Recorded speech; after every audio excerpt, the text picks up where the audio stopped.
News of the times. When love turns deadly. 7 British murders of jealousy and betrayal. True crime. Tonight's cases all begin the same way, with affection, with trust, with the quiet assumption that the person closest to you would never do you harm. But in each of these 7 stories, something shifts. A promise is broken. A suspicion takes hold. A moment of anger becomes something irreversible. From a crowded London street to a quiet village kitchen, to a house where a simple meal turns deadly. These are not crimes committed by strangers. These are acts of jealousy, of betrayal, and, in some cases, something far more complicated. And as each story unfolds, one question returns again and again. When does love end and something far more dangerous begin? Case 1. The Jealous Seamstress. A stabbing in broad daylight. True crime from 1902. In 1902, the very heart of the city of London, a young woman waited. She had already written to him, she had already chosen the knife, and when he arrived, she did not hesitate. What followed took less than 5 seconds, and it would leave a man dead, and the nation divided over whether this was murder or something far more complicated. Background. Kitty Byron. At just 23 years old, Kitty Byron was a young woman shaped by hardship and limited opportunity. Described in reports as slightly of figure and modestly dressed, she had worked as a dressmaker's apprentice and a barmaid, both common occupations for the working class women navigating Edwardian London. Her early life had been marked by instability. Orphaned young, she was raised in Liverpool, although she later moved to London, where she met Arthur Baker. Friends describe her as impressionable and emotional, with a strong sense of loyalty and dependency once attached to someone. At the time of the murder, Kitty was living in precarious lodgings, struggling financially and deeply entangled in what she believed to be a long-term romantic relationship. Her courtroom appearance, pale and quiet yet composed, captured the public's imagination and helped ignite fierce debates over class, gender and justice. Arthur Reginald Baker was 47 years old, a married man and a member of the London Stock Exchange, a position that placed him firmly in the ranks of Edwardian respectability. The son of a stockbroker, Baker followed in his father's professional footsteps and managed, by all outward appearances, to lead a successful and stable life. Privately, however, things were far less orderly. He was a known drinker, reportedly consuming whiskey nightly and frequenting pubs and bars across London. Despite his heavy and regular drinking, he remained functioning, even thriving in his career. This contrast between his personal excesses and public composure only added to his enigmatic image. Baker led a double life. While legally married and maintaining his domestic household, he also carried on a long-term affair with Kitty Byron, a much younger woman who believed herself his future wife. He allegedly promised marriage, although it later became clear that he had no such intention. To Kitty, he was charming, generous and constant, but to the outside world, Baker appeared as a man compartmentalizing his vices, juggling whiskey, infidelity and stock trading with unnerving ease. It was this carefully maintained illusion that would come crashing down in the most brutal and public fashion imaginable. From the Daily Express, the 11th of November 1902, City Tragedy. Stockbroker murdered by a woman. A mysterious deed.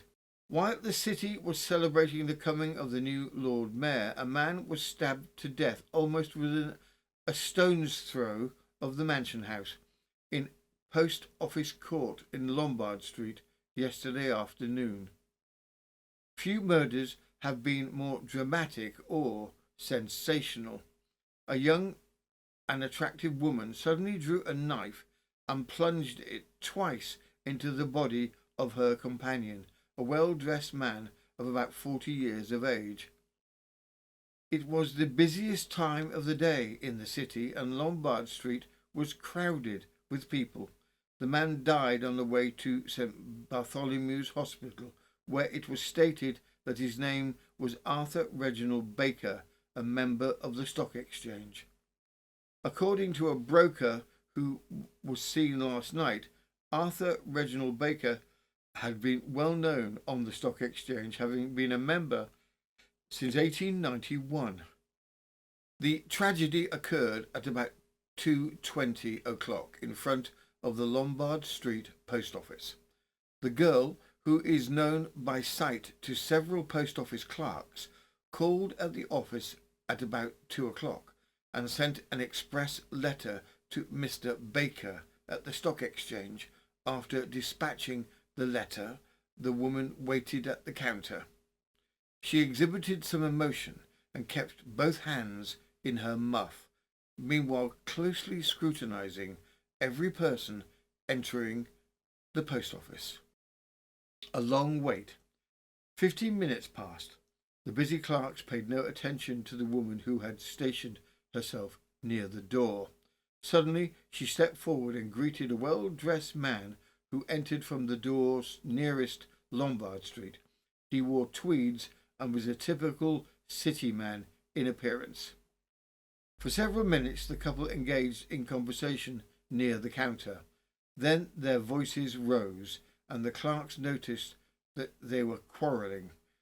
There were several versions regarding this quarrel, but it is said that the woman referred to a number of express letters which she had sent the man.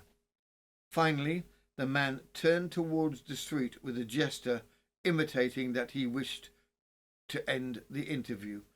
He passed through the door and the woman followed, still nervously handling her muff. Suddenly, she pulled a knife from the muff and dealt the man a terrific blow in the back. As he half staggered, then partially turned around with one foot on the lower step, it is said the woman withdrew the weapon and struck again, this time plunging it into his left breast. The man gasped and fell heavily forward, his head striking the stone pavement. A messenger boy gave the alarm, and the two clerks who were hurrying up the court seized the woman, who was leaning over the prostrated form as though preparing to strike a third blow.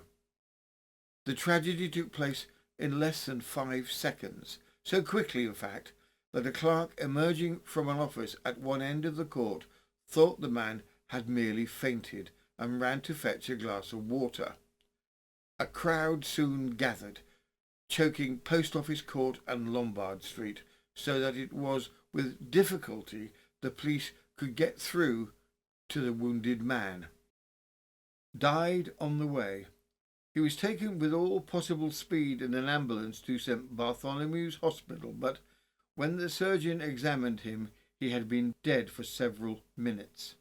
In addition to the stab wounds in the back and the breast, the latter penetrating the heart, there was an ugly cut on the head which was made in falling. This wound gave rise to the rumour that the man had been stabbed in the head. Among the documents found on the body of the dead man at St. Bartholomew's was one showing that his wife had instituted a suit of divorce on November the 1st. The woman who was taken to Cloak Lane police station gave her name as Kitty Byron. She was neatly dressed in black and apparently was about 23 years of age. She has dark hair and eyes and strongly marked features. She was charged last night with wilful murder, but made no answer, maintaining a sullen composure. She was afterwards placed in a cell and sat there unmoved by the hilarious singing of half a dozen prisoners in the cells around her. The knife with which the murder was committed is a broad-bladed clasp knife, very sharp, and of the pattern used by salmon fishers and hunters. Baker's landlady's story.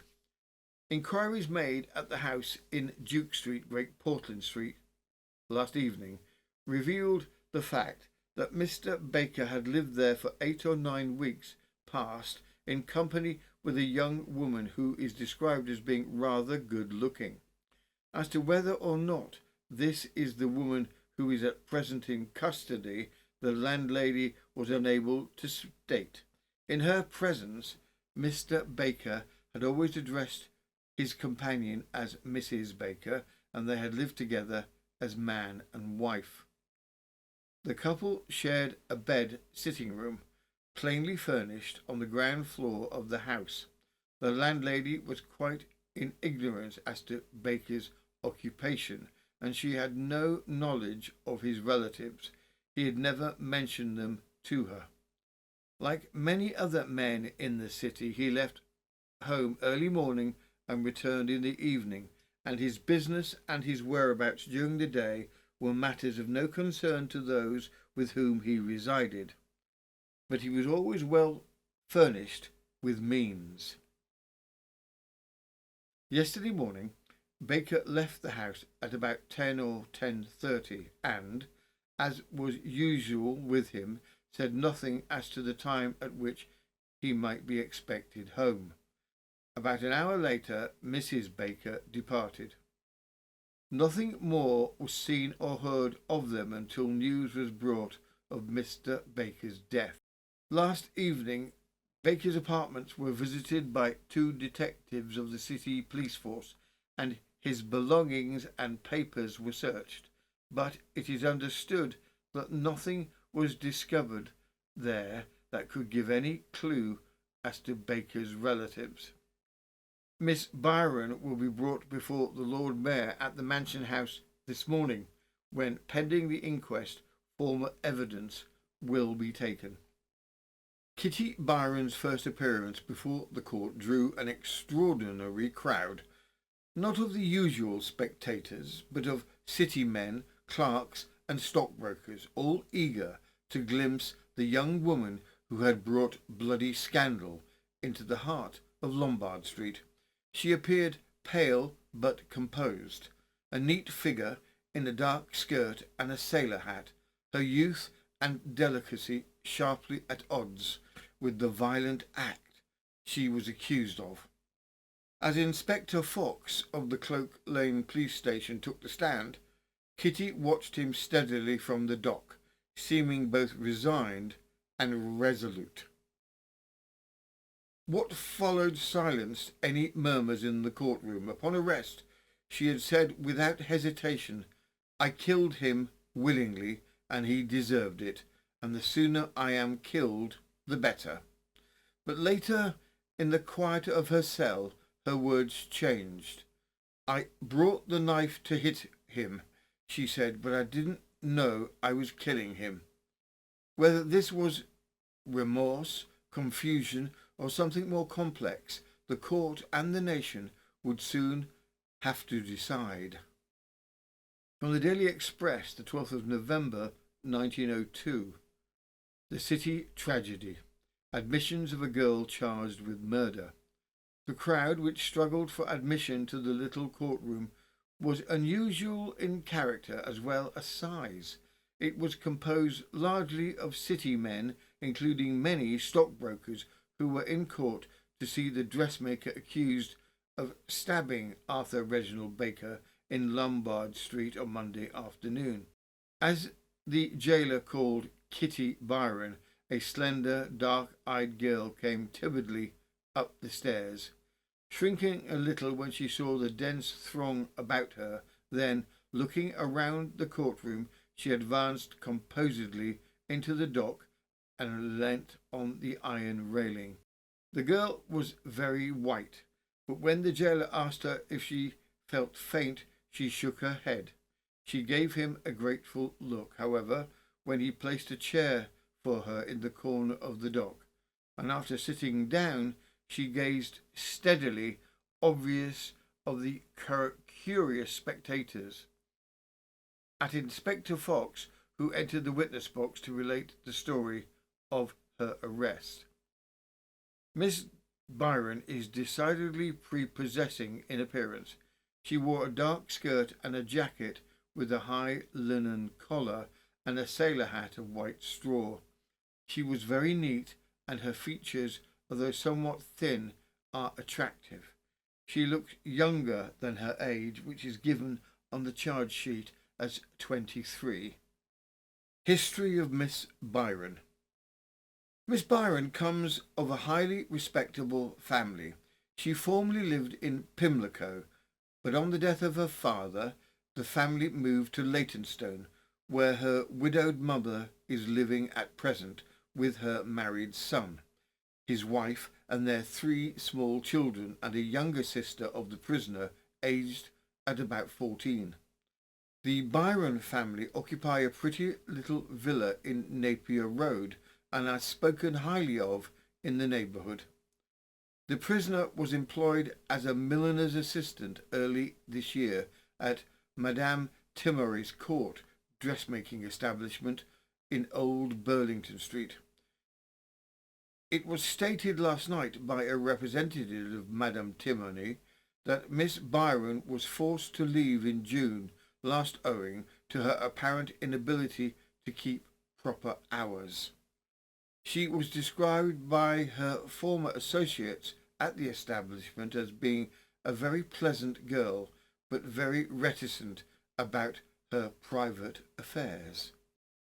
Madame Liard, who keeps lodgers in Duke Street, stated to an express representative that Mr. Arthur Reginald Baker first came to her house about 3 months ago with another gentleman. Mr. Baker engaged apartments for himself, and his wife, Miss Byron, arrived several weeks latterly. The couple first occupied a suite of 2 rooms, but afterwards changed to a bed-sitting room. In this room, which had been sealed up, are contained the personal effects of the murdered man and the prisoner, including a trunk and a portmanteau, which have been taken possession of by the police. Divorce proceedings begun. Madame Liard stating that she had been forced to give the couple notice to leave on Friday last owing to their bitter quarrelling. On Monday morning, the prisoner told her that Mr. Baker had been served with a citation in the divorce at the insistence of his wife, adding that she, the prisoner, was named as co-respondent. Mr. Baker left the house as a rule at about 10 o'clock every morning and went back sometimes at 4 o'clock. Miss Byron frequently went out during the day. Neither of them ever had any callers, and nothing was known at the house regarding the prisoner's family or friends. The citation in divorce against Baker, which was taken by his wife, Mrs. Alexandra Baker, was served on November the 4th at the Duke Street apartment by ex-Detective Inspector Littlechild, who is now in charge of a private inquiry agency. Arthur Reginald Baker, aged 43, was the son of a prominent London solicitor and had strong family ties across southern England. Born in Crawley in Sussex, he married Miss Harrison in 1897, the daughter of Alderman J. Harrison, former mayor of both Marlborough and Torquay. The couple lived in West Kensington until January of that year, after which they ceased living together, although no formal separation had been arranged. Mrs. Baker, residing with her father at the Queen's Hotel in Torquay, later discovered that her husband had taken up with Kitty Byron. Acting on legal advice, she filed for divorce with the writ served on November the 1st. Baker's connections included Mr. Perkins, the former mayor of Taunton, and Mr. Leighton of Cambridge, both brothers-in-law. From the Daily Express, the 13th of November 1902, Kitty Byron in prison.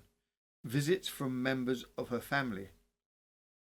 Kitty Byron has been removed to Brixton Jail, where she was visited yesterday by her brother and several other members of the family. She has maintained her composure and inquired several times after her mother and sister.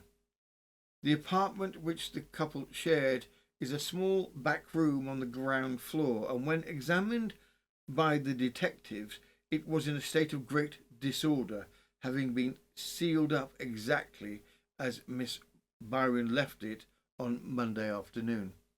Half a dozen empty bottles bearing the label of a public house nearby were found in the room. Mr. Baker was in the habit of sending Mrs. Baker out for whisky, said the landlady yesterday. She was a teetotaler, and she didn't want to visit the public houses. Mr. Baker forced her to, however. One night she went out with an empty bottle when he was worse than usual. After a time she came back, and putting the bottle and the money on the table said, "I cannot go in where all the men are. I don't care what he does to me." As the investigation deepened, a clearer and far darker picture of life behind closed doors began to emerge. What had once been painted as a tragic love story unravelled into something far more disturbing. Witness after witness stepped forward, not only to recount the day of the killing, but to shed light on the toxic, violent relationship that had been spiralling towards its fateful end. From the very moment Kitty Byron walked into a cutler's shop with unsettling precision about the type of knife she wanted, to the neighbours who described the brutal arguments, the beatings, and the desperate apologies that followed, what came to light in court was not merely a crime of passion, but perhaps the final act in a long-suffering pattern of control, fear, and entrapment.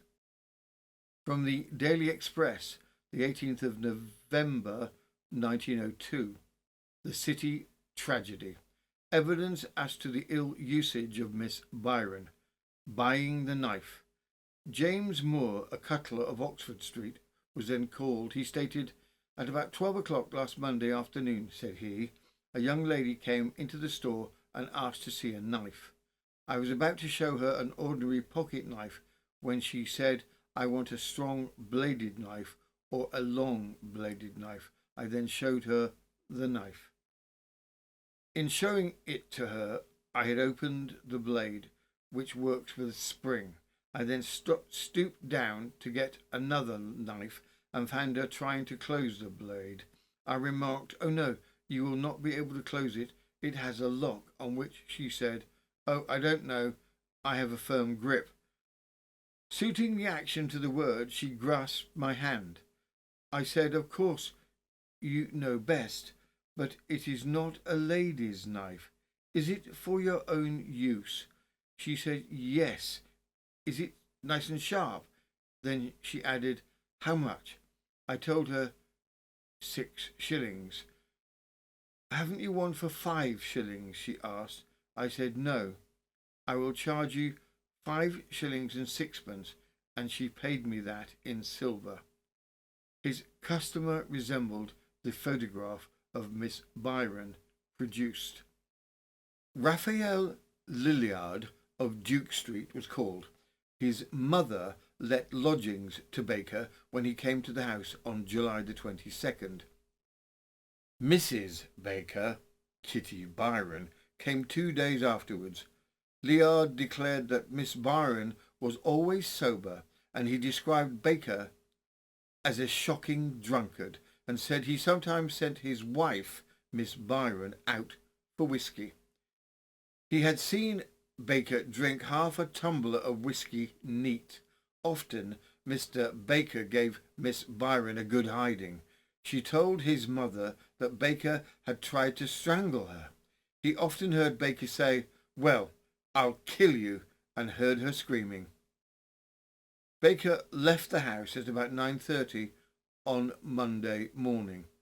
He had been given a week's notice to leave on Saturday because of a violent quarrel with the accused girl late on Friday night.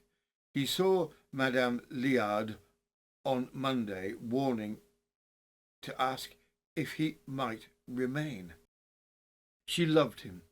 Liard continued that Mrs. Baker went to see his mother at about 11 a.m. on Monday and apologized for the previous night's disturbance. He saw her leave the house crying.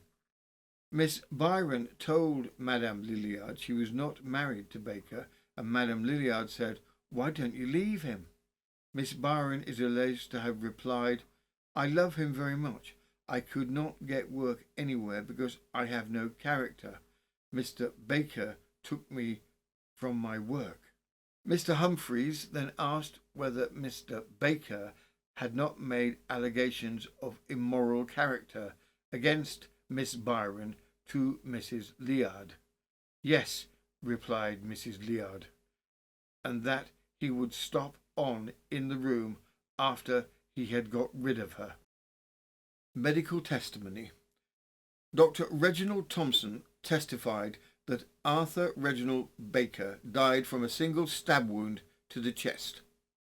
The blade had pierced through the second rib, entering the left lung, and severed a main artery near the heart, causing rapid internal bleeding and death. When asked if considerable force would have been needed to inflict such a wound, Dr. Thompson responded that it would have required a strong and deliberate thrust.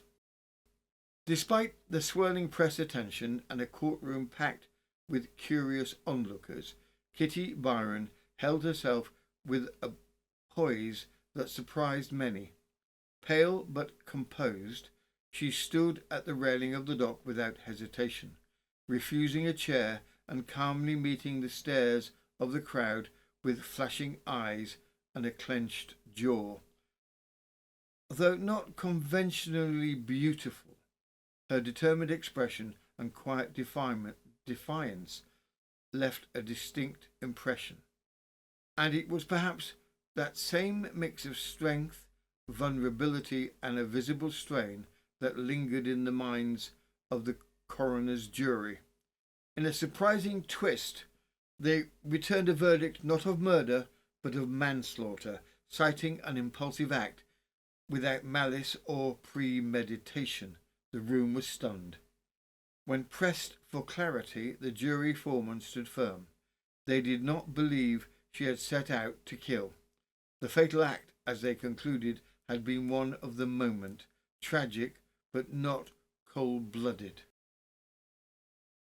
From the Daily Express, the 21st of November, 1902, without malice.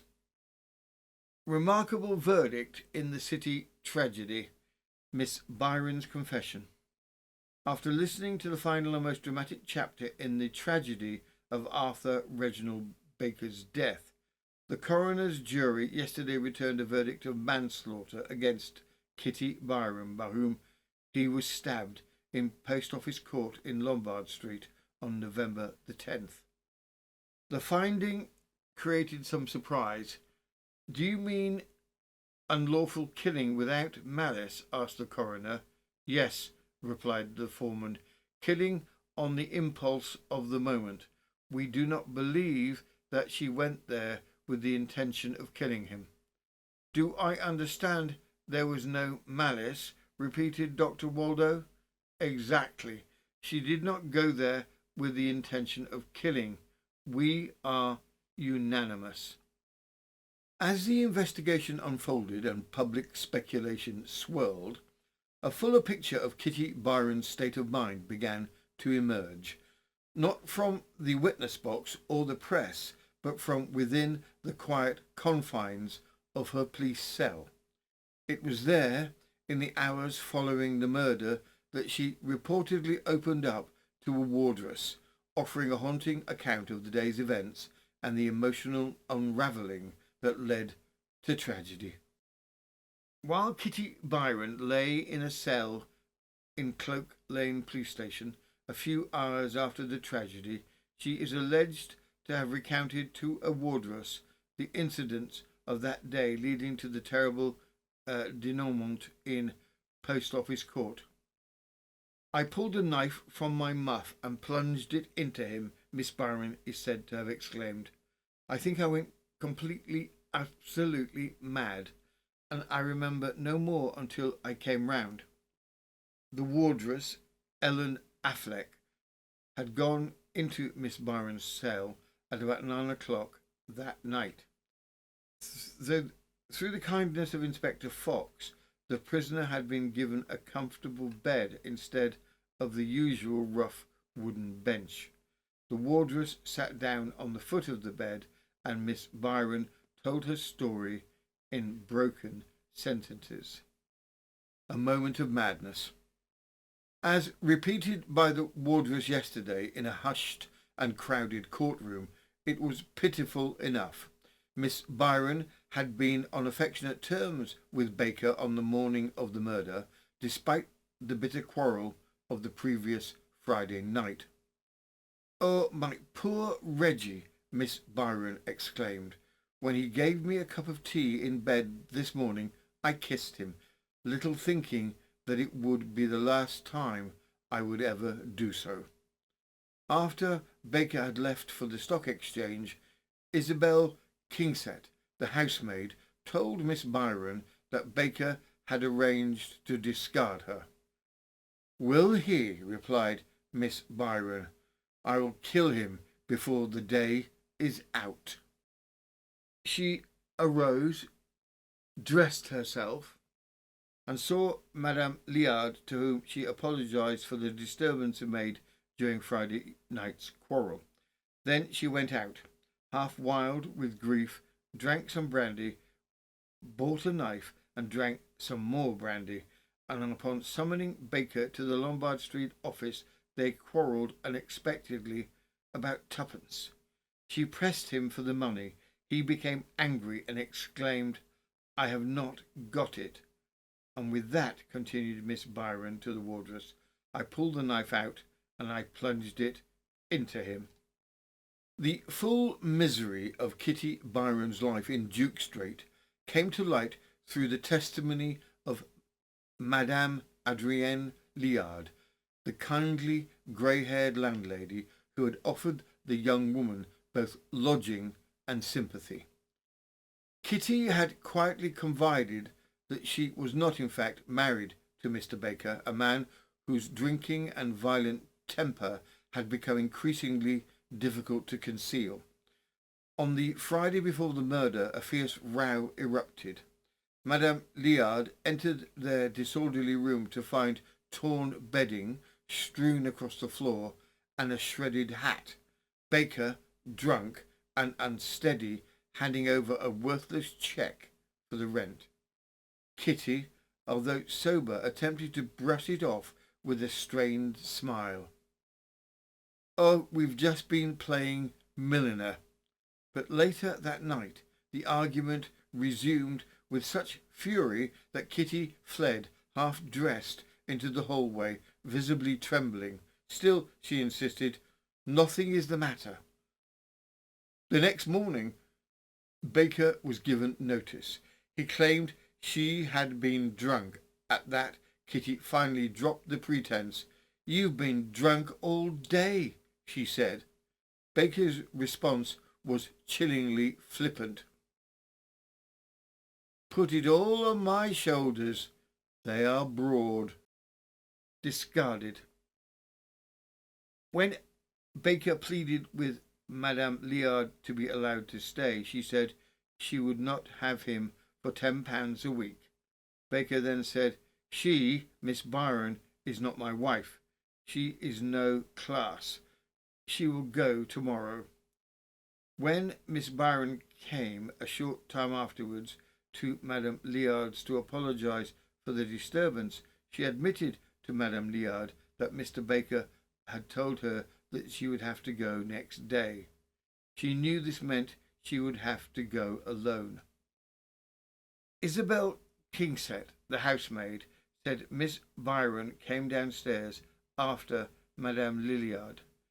She had frequently seen bruises on Miss Byron's body, which were caused, according to Miss Byron, by Baker's ill treatment.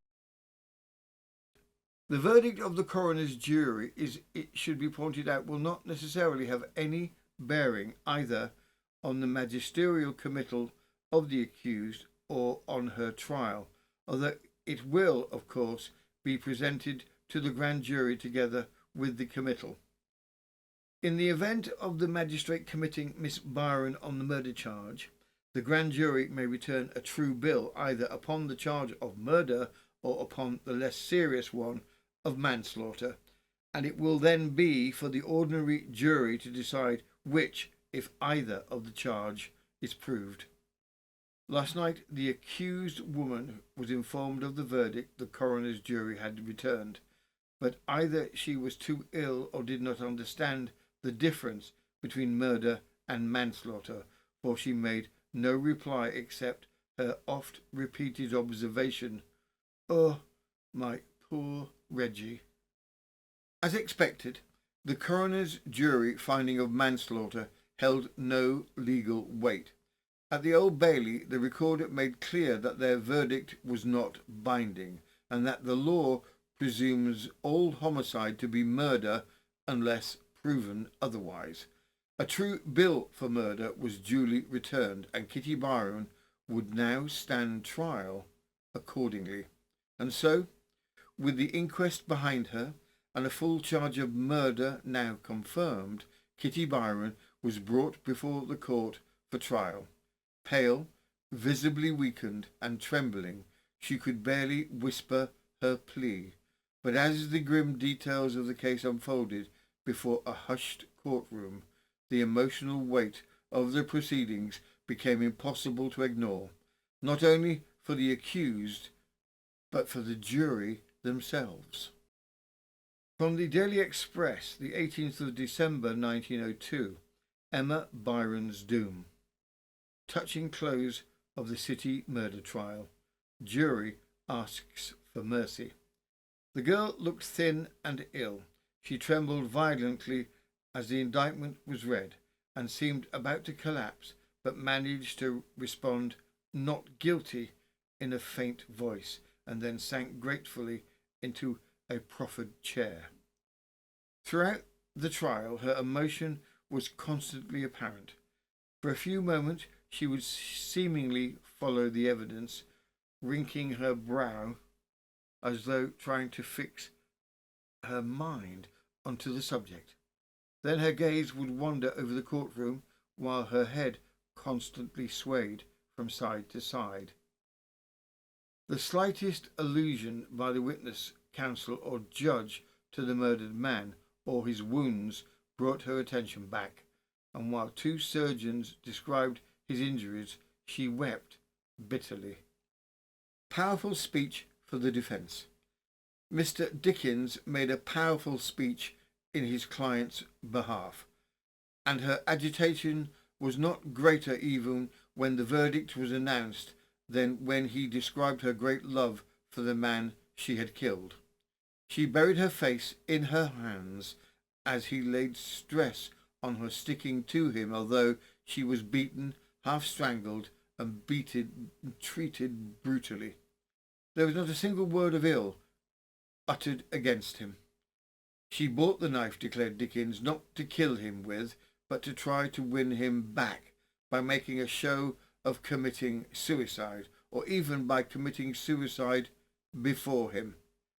She is a girl of historical disposition, of dramatic instincts. She has planned this demonstration of suicide before Baker. The theory which Mr. Dickens had so touchingly presented to his address concerning Miss Byron's supposed plan for suicide was definitely pulled to pieces by Mr. Justice Darling in his charge to the jury. In the dingy, crowded old court of the Old Bailey, at the close of a cheerless winter's day, Emma Byron was sentenced to death yesterday for the murder of Arthur Reginald Baker in Post Office Court in Lombard Street on November the 10th. The jury recommended her to mercy. Many tragedies mark the grim history of the old court, but none more pitiful than the tragedy of Emma Byron. Few who witnessed it last night will ever forget the picture of that slender, trembling girl as she leaned on the railings of the dock, her face pale in the flickering gaslight, her hands clasping and unclasping convulsively, and her quivering lips framing words of protest as she turned her gaze from the black-capped judge to the solemn chaplain beside him, and then to the jury which had convicted her. Denied twice. Twice she denied the justice of the verdict. Her tones were those of an obstinate child who did not recognise the importance of its statements. Guilty, the foreman had said. No, I am not, Emma Byron replied. To the stereotyped question why the death sentence would not be passed, she answered, I'm not guilty of wilful murder, in a low, despairing voice. Finally, when asked if she had any reason upon which to urge stay of execution, she again replied, no, in tones inaudible beyond the dock. And then, as the answer was repeated to the judge by the clerk, she was led by two wardresses, half fainting, to the cells. Petition for mercy. As the date of the execution loomed, public sentiment took a striking turn. Across London, voices rose in defence of Emma Kitty Byron, not in denial of her guilt, but in sympathy of her state of mind. The press reported that nearly 400 individuals from all walks of life descended on Giltspur Chambers in a single day to sign a formal petition for mercy. The argument was not one of innocence, but of emotional collapse. Supporters claimed that Kitty had not truly intended to kill Arthur Reginald Baker, that her despair had been so profound, her heartbreak so complete, that her original plan had been to take her own life in front of the man who had spurned her. Letters poured into the offices of the Daily Express, painting a portrait of public unease, a sense that, whatever her crime, to hang this young woman would be an act of cruelty rather than justice. From the Daily Express, the 24th of December, 1902. Miss Byron's future. His Majesty the King, exercising his merciful prerogative, has decided that the death sentence passed upon Miss Emma Byron for the murder of Reginald Baker shall not take effect. Miss Byron was reprieved some hours before the huge petition prepared on her behalf was presented to the Home Secretary. His Majesty has advised to respite the capital punishment to commutation to penal servitude for life. Kitty was sentenced to 20 years imprisonment. From a modern perspective, we might ask, was her act a calculated revenge, or the act of a woman who had finally snapped under the weight of prolonged abuse, betrayal, and abandonment? The Victorian justice system saw a woman scorned. Today, we might see a woman cornered. Case 2. Strangled by a rejected lover. The murder of Emily Treadree. True crime from 1909. In a quiet Cornish village in 1909, a young girl sat at her own kitchen table. She was 16. She had already made her decision. She would not marry him. What followed was not a sudden blow, nor a weapon drawn in anger, but something far slower and far more deliberate. For several long minutes, as a child looked on, he held her there until she could no longer breathe. Background. Emily Barnes Trevethan Treadree was just 16 years old in the spring of 1909, a young woman on the edge of adulthood in the quiet Cornish village of St. Earth. Raised in a working-class family rooted in the mining communities of the region, Emily lived with her mother and younger siblings in a modest cottage near the foundry. Her surname, a proud mouthful of Trevethan and Treadree, reflected old Cornish lineage on both sides.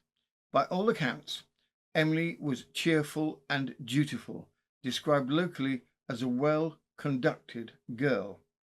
One of her many admirers, unfortunately, was William Hampton, a local miner some 7 years her senior.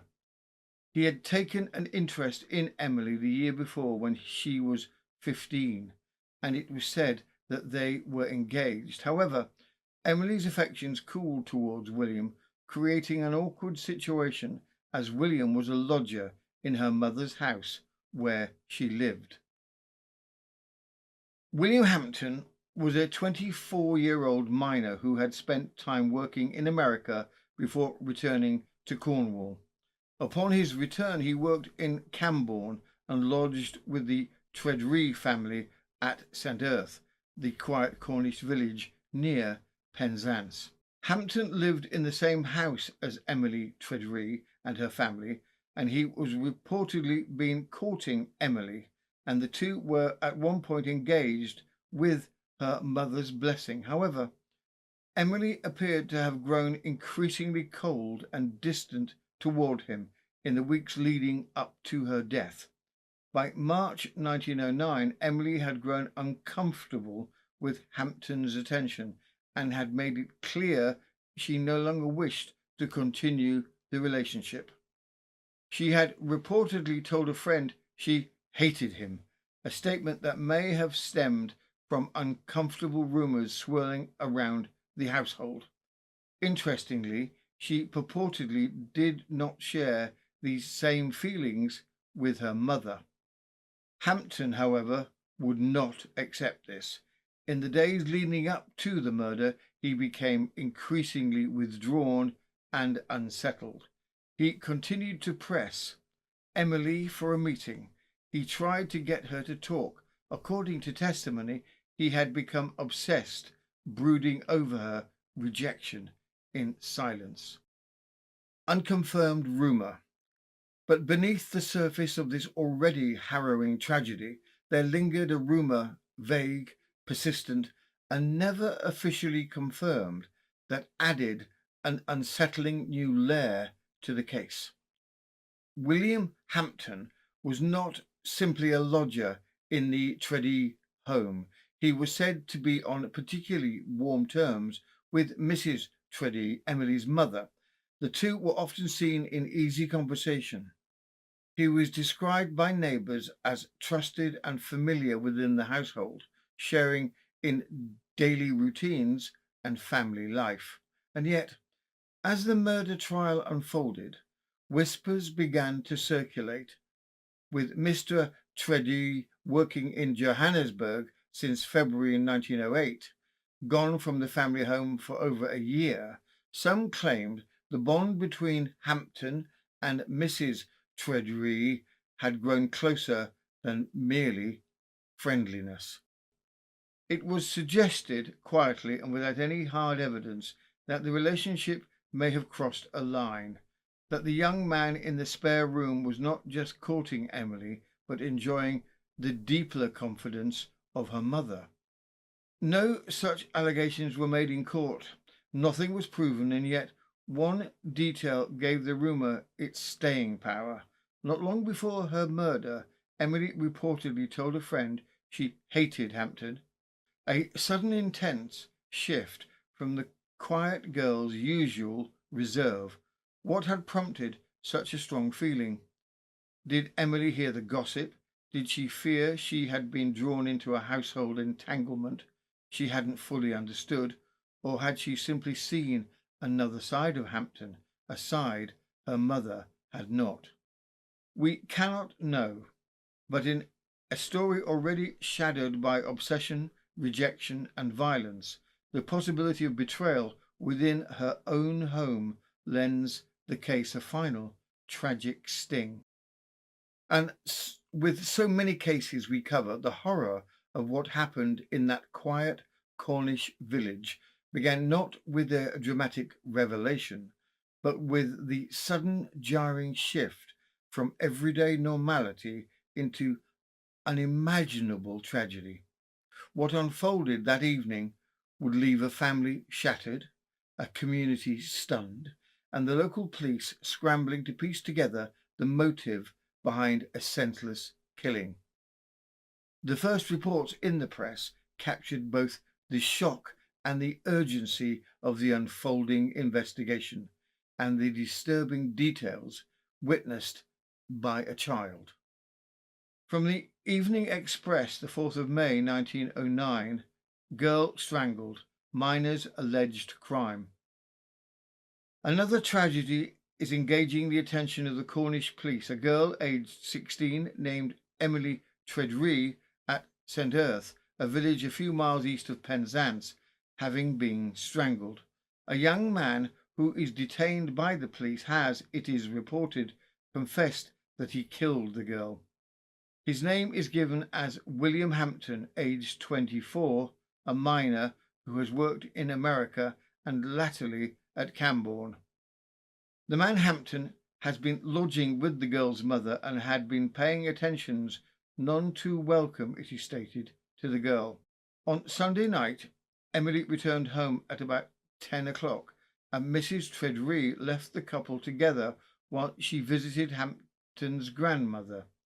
3 young children were in the house, including a boy named Roland, aged 9. Hearing sounds of a struggle after he was in bed, he came downstairs, where he declares he saw his sister on the floor, held down by Hampton, who had his knee on her chest and his hands round her throat. He was at first prevented from going out, but eventually got away from the house and ran to his mother, telling her what he had seen. Mrs. Treadree immediately returned, taking a police constable with her. She found Emily in a chair, apparently lifeless, whilst the man Hampton was missing. Artificial respiration was tried without effect, and life was pronounced extinct. When medical attention arrived, marks of violence were plainly visible on the girl's throat, and an examination showed terrible violence had been used. At about 11:30, a young man came up to 2 constables on duty in the street of Hale and stated he had murdered a young girl at St. Earth, and he was taken into custody. On Monday, Hampton was charged at Hale with the crime. He was remanded. As the word of Emily Treadree's death spread beyond St. Earth, newspapers began piecing together the details: a rejected engagement, a young man's obsessive affection, and a Sunday evening that ended in horror. From the Western Morning News, the 4th of May 1909, girl strangles, alleged terrible crime by rejected lover. St. Earth sensation. We record another tragedy, being that in which a young minor cruelly did his sweetheart to death, strangling her at her St. Earth late on Sunday night. The victim was Emily Barnes, Trevathan Tredree, who lived at St. Earth, a pretty little village about 6 miles from Penzance, and the man now in custody with causing her death is William Hampton, 23 years of age, who lodged with the girl's mother.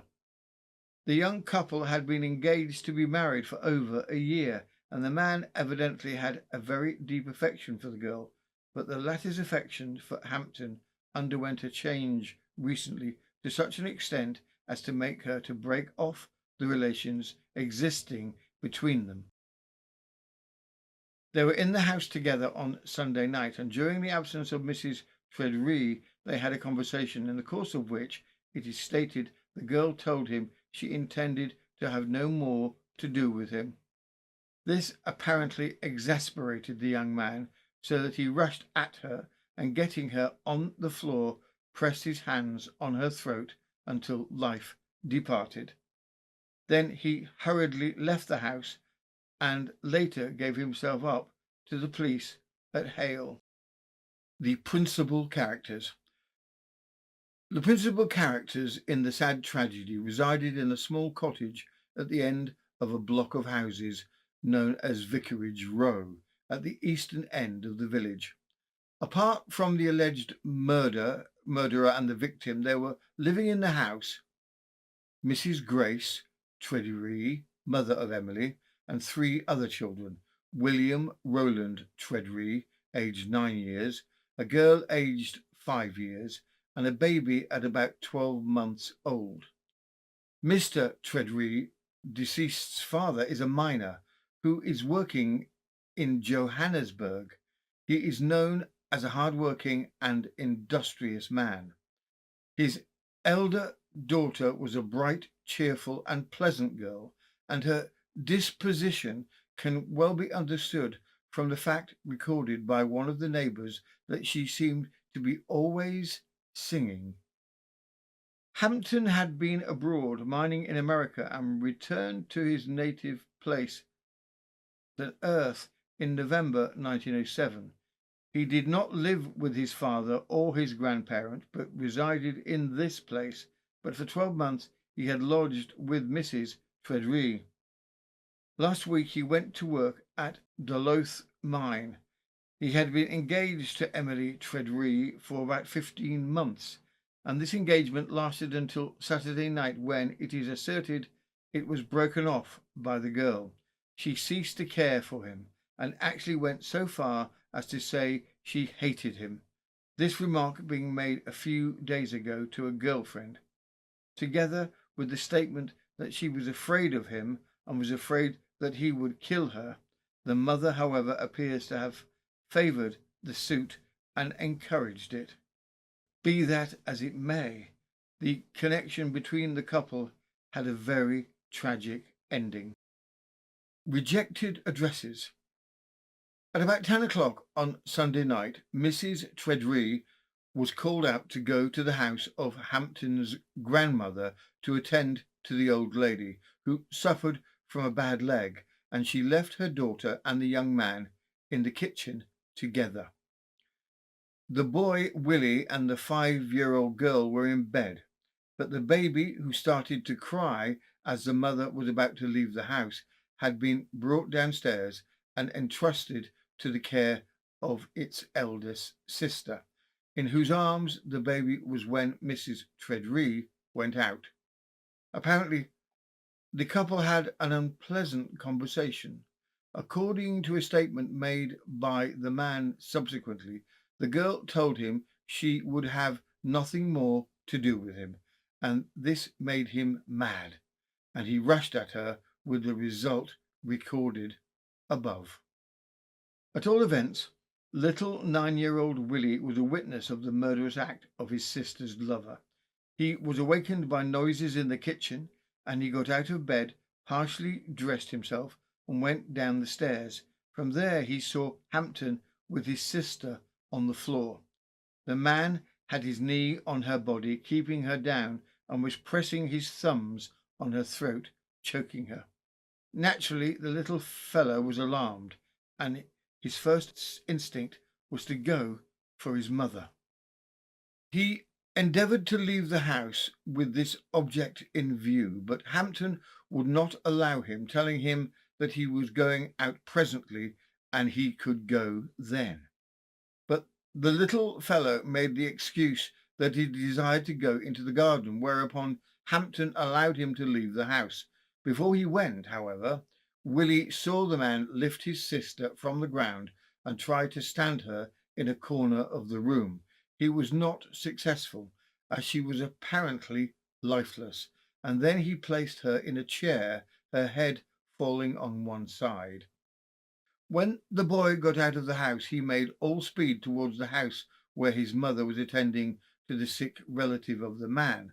But he had not gone many yards when he heard the door bang, and on looking back, he saw Hampton leaping over the hedge near the house and running in the direction of Hale. Mother's discovery. The mother of the deceased soon arrived on the scene and was followed immediately by P.C. Ashford. They found the girl's body in a chair where she had been placed by Hampton, and the baby was fastened in another armchair, it being conjectured that the deceased placed it there while she obtained a cup of tea and some eatables. She was also consuming when the difference between her and her lover arose. The constable, assisted by Mr. Frank Travaskis, the postmaster, and Mr. Graham Travaskis, carried the body upstairs and tried to restore life by means of artificial respiration, but without success. Those who saw the unfortunate girl said she looked really awful, with the marks of violence on her throat. Being satisfied that the girl was dead, P.C. Ashford commenced a search for Hampton. He was not to be found in the house, nor in the garden or outhouses immediately adjoining. By this time, the eastern part of the village was in a state of intense excitement. The news of the tragedy had quickly travelled, and the roads in the vicinity of the cottage were crowded. P.C. Ashford lost no time in securing assistance. He enlisted the services of several young men with bicycles who went to Hale, Leland, and other places in the district to acquaint the policemen there with what had occurred and to request their presence at St. Earth. Dr. Davis also visited the house in which the crime had been enacted and made a thorough examination of the dead body. He found very severe injuries to the throat. So severe had been the pressure of the man's hands that the skin had been torn, and he was also found a small bruise on the left temple, which might have been caused by a blow obtained, perhaps, in a struggle. The feelings of villagers. By this time, the police had obtained a full description of Hampton, and it was decided to institute a search for the missing man. Sergeant Kent organised a search party, and there was no lack of helpers in this work. The first feelings of excitement among the villagers having subsided to some extent, and those of anger against Hampton having taken their place. The local men were only too ready to assist in bringing about his capture. Had they succeeded, the murderer would undoubtedly have had a very rough handling. Hampton was evidently not so excited about what he had done as might be imagined, for he had an idea of what might befall him if he remained in the village, as shown by one of the remarks he made afterwards, that he did not give himself up at St. Earth because he was afraid of what action a crowd would take if they got hold of him. The parties made diligent searches for the man. Dixie's pit, a very deep pit near the church, and the other places where he might have been in hiding were visited. Outhouses were searched, and various cottages were called at, including those of his father and other relatives, but their efforts were in vain. At 1 o'clock in the morning, P.C. Roberts arrived and reported to Sergeant Kent that Hampton was in custody at Hale Police Station. The inhabitants received the news of his detention with great relief, many having made up their minds that they would not go to bed that night unless they heard of his capture. Hampton's movements after the crime. After fleeing the house, William Hampton made his way across the fields towards Foundry near Hale and continued walking on to Copperhouse. Then, in a move that suggested both confusion and regret, he turned around and retraced his steps. Sometime after midnight, just outside the police station in Hale, Hampton approached two constables on duty, P.C. Roberts and P.C. Werry, and said something chilling. "Have you heard the news? I might as well give myself up." The officers, caught off guard, asked what he meant.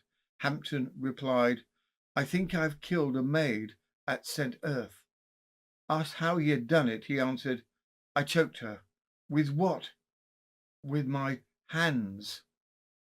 P.C. Roberts tried to keep the situation calm, suggesting that perhaps the girl wasn't actually dead, but Hampton insisted. "I think she is dead right enough.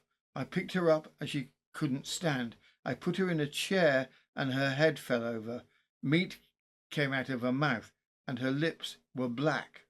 When asked why he had done it, Hampton replied simply, "I was going with her and now she won't have anything to do with me. I suppose it was temper that caused me to do it." He was arrested on the spot and locked up in the Hale police station. A short while later, P.C. Ashford formally charged him with the wilful murder of Emily Treadree. Hampton gave a brief final statement saying that he had been sitting in the kitchen when Emily told him she wanted nothing more to do with him. He lost his temper and attacked. Post-mortem and inquest.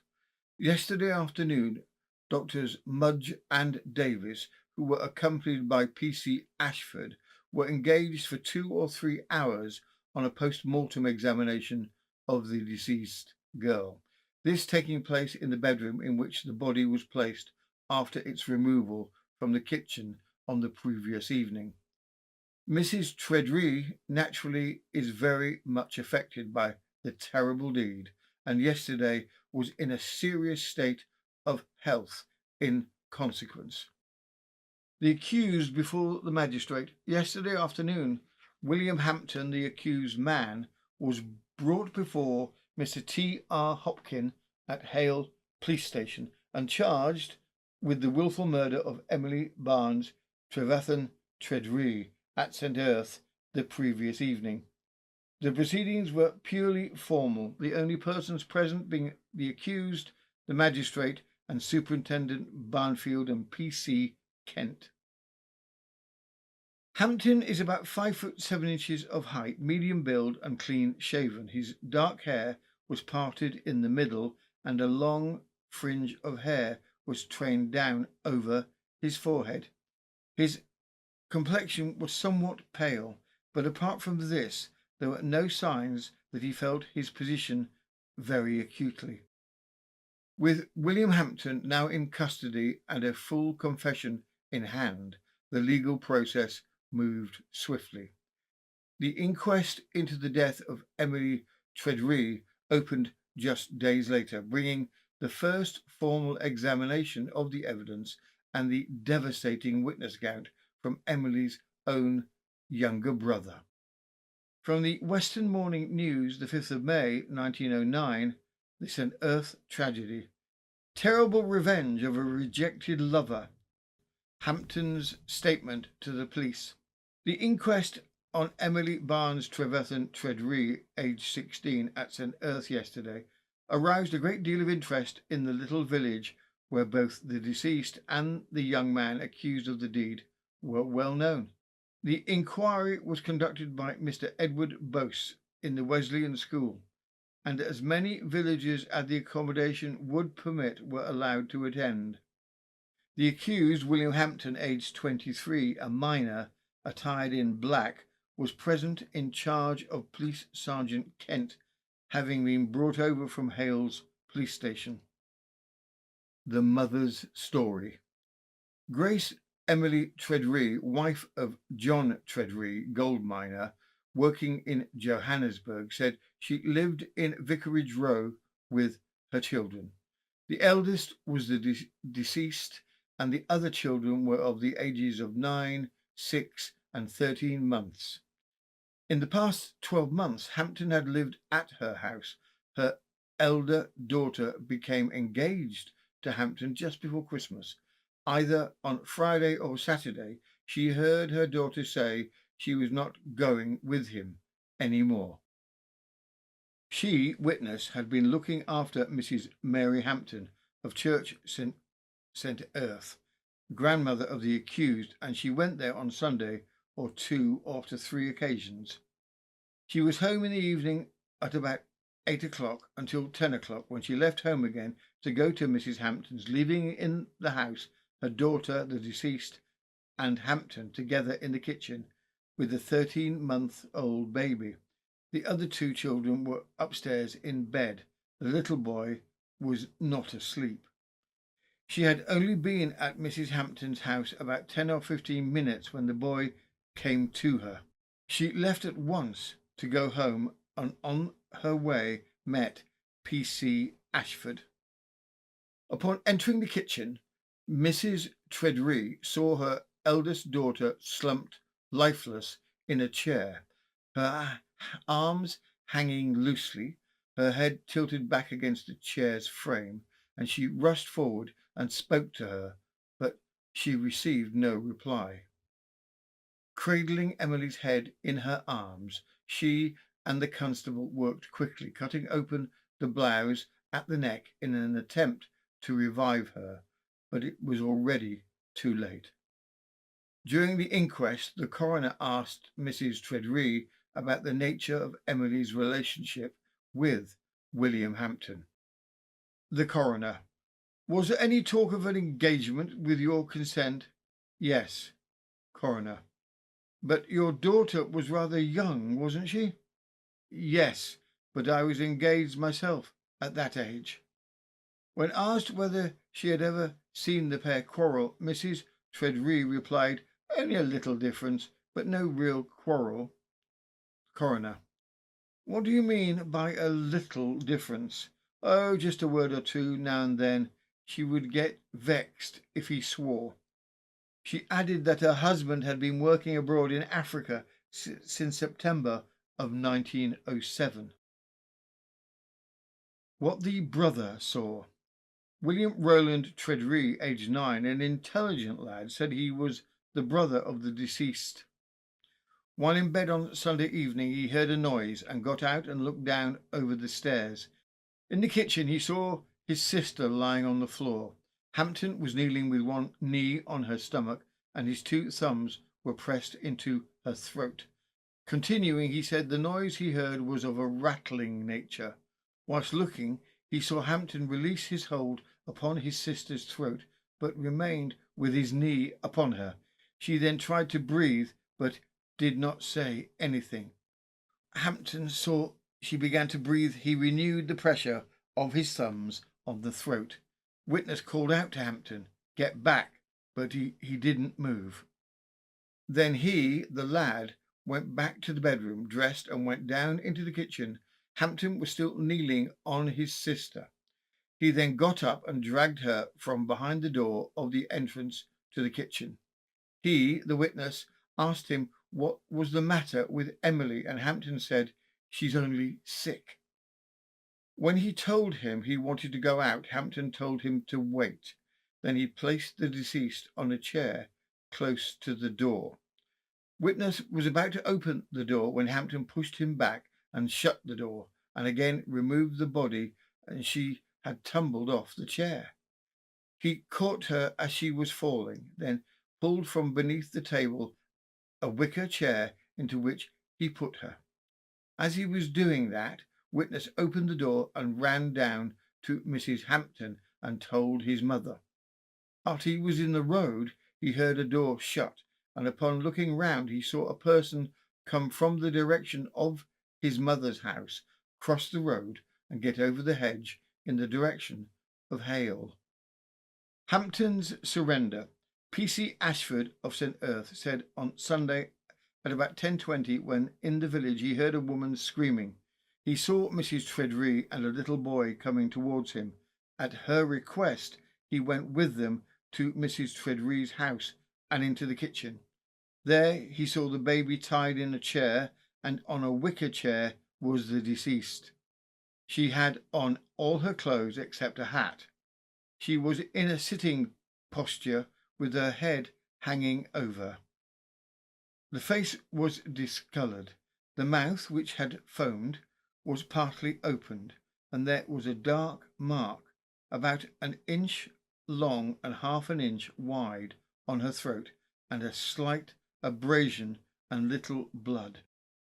He relieved her chest of the clothing and felt her pulse and heart, but they appeared to have stopped beating. He placed her on the floor and tried artificial respiration. After some time, he concluded that she was dead. He then searched the house and other places for Hampton. Dr. Davis of Hale was sent for and arrived at about 11:15. Hampton's arrest. At 1 o'clock in the morning, he, witness, and Sergeant Kent went to Hale police station and saw Hampton in custody. He cautioned him and charged him with wilful murder. He replied, "I'd better not say anything now." On him was found a gold ring and an ordinary charm, which he said had belonged to the deceased. He did not account for them being in his possession. Prisoner did say, "This is a bad job. I thought she was dead when I left. I heard the mother, Mrs. Tredree, scream. I was then up by the vicarage fields, through Trenhale, Tolroy, and through Hale. Then I decided to give myself up." "I suppose Mrs. Tredree is feeling very bad," witness said. "Yes, I think she is."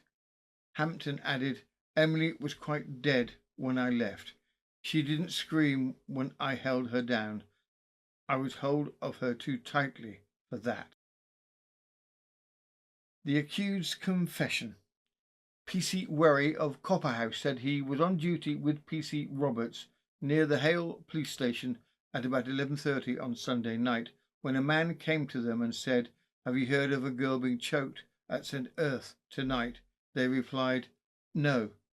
He said, "There had been, and I am the man who's done it." P.C. Roberts suggested that the girl might have fainted. The man's reply was, I believe she's dead, as she has gone dark about the face and her lips are swollen." Witness detained him, and he said his name was William Hampton, a miner of St. Earth. At about half an hour after midnight, Hampton was going to make a statement when witness cautioned him, but he said, "I have been courting Emily Tredree of St. Earth since about 12 months last October. Tonight, whilst in her mother's house, she said to me, 'I've given you up. I shall not go out with you any more.' She was standing at the table eating a piece of cake and drinking a cup of tea. I jumped up from the chair where I was sitting and caught her by the throat with both of my hands and held her until we fell backwards on the floor. I held her until I saw she was dead. I'm sure she was dead, as I saw the froth coming out of her mouth. I lifted her up in the chair and ran out of the house and into the field, and then came to Hoyle." Death due to strangulation. Dr. L.G. Davis said when he saw the body, death had taken place about an hour before. The most noticeable feature was an extreme lividity of the face. He made a post-mortem examination. The cause of death was asphyxia through compression of the windpipe. There were marks on the throat showing that compression was due to external violence. It would take about 4 minutes on an average to asphyxiate her. It would take considerable pressure to close the windpipe. The verdict. The coroner said there was evidence sufficient to enable them to arrive at a perfectly clear conclusion. It was a distressing thing to happen in a small and otherwise peaceful community, and was undoubtedly a great shock and a cause of sorrow to the relatives and friends, and he was sure they would feel, most of them probably having known the girl, that it was a sad affair. Without going beyond the admissions of the accused, there could be no question that he caused the death of the girl. There was nothing beyond his own statement why he should have committed the act, and there was nothing to show that the act was in any sense premeditated, at least a short time before the act. The act of throttling on average took 4 minutes and required considerable force, and that showed that a great deal of determination was needed to complete it. The girl had a perfect right to say she would break off the engagement, and that was no excuse for any violence toward her. The duty of the jury was to return a verdict of wilful murder, and any extenuating circumstances would be considered when Hampton was placed in trial. After a short consultation in private, the jury returned a verdict of wilful murder. The coroner thereupon informed Hampton that he stood to take his trial at the next assizes for the murder of Emily Baines Trevathan Tredree. The accused had put no questions to either of the witnesses, chatted rather affably to the sergeant of police while the jury were considering their decision, but he seemed to recognize the gravity of the situation when informed by the coroner that he would take his trial at the assizes for murder, and the previous pallor of his way gave way to a flush which denoted intense feeling. The trial at Bodmin. The case proceeded to trial at the assizes in Bodmin between the 19th and the 24th of June 1909, presided over by Mr. Justice Phillimore. The small Cornish courtroom drew considerable public attention, with every seat reportedly taken and many more queuing outside in hopes of a glimpse of the proceedings. William Hampton stood accused of the wilful murder of 16-year-old Emily Tredree, and from the outset his defence team sought to reduce the charge to one of manslaughter, arguing that the act had been committed in a sudden fit of temper, with no element of planning or premeditation. It was, they claimed, a momentary lapse of control, not a deliberate killing. But the prosecution painted a very different picture of a man consumed by obsession, unable to accept rejection, who waited for an opportunity to confront the girl alone. They pointed to his prior declarations of intent, the violence of the attack, and his clear physical advantage over Emily. Despite the emotional arguments presented on both sides, the jury took little time to reach a decision. After retiring for deliberation, they returned in just 10 minutes and found William Hampton guilty of murder. However, in a final gesture, they added a recommendation for mercy, perhaps influenced by the man's age, his emotional volatility, or the circumstances of the relationship. It was a slim thread of hope, but not one that would hold. On the 23rd of July, the Home Office issued its decision that Home Secretary Herbert Gladstone, despite receiving petitions for clemency, declined to interview the death sentence would stand. From the Nottinghamshire Weekly Express, the 23rd of July 1909, the minor executed at Bodmin Jail. William Hampton, 23, minor, was executed at Bodmin Jail on Tuesday for the murder of Emily Barnes at St. Earth on May the 2nd. The accused had been engaged to the deceased, but on her declining to have any more to do with him, he caught her around the neck and squeezed her until she died of suffocation. Subsequently, Hampton gave himself up to the police and stated he had choked the girl. Hampton submitted quietly to pinioning and walked firmly to the scaffold. The brothers Pierpont were executioner, and death was instantaneous. Case 3. Poison in the Pie.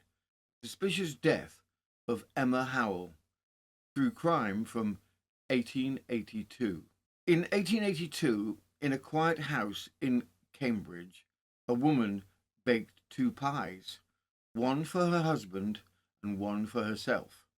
Only one of them would prove fatal.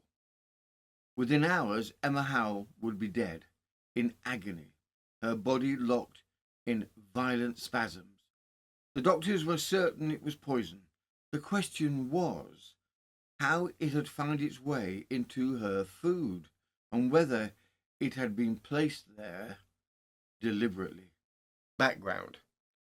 Mrs. Howells was 58 years of age and had been married to her husband over 35 years.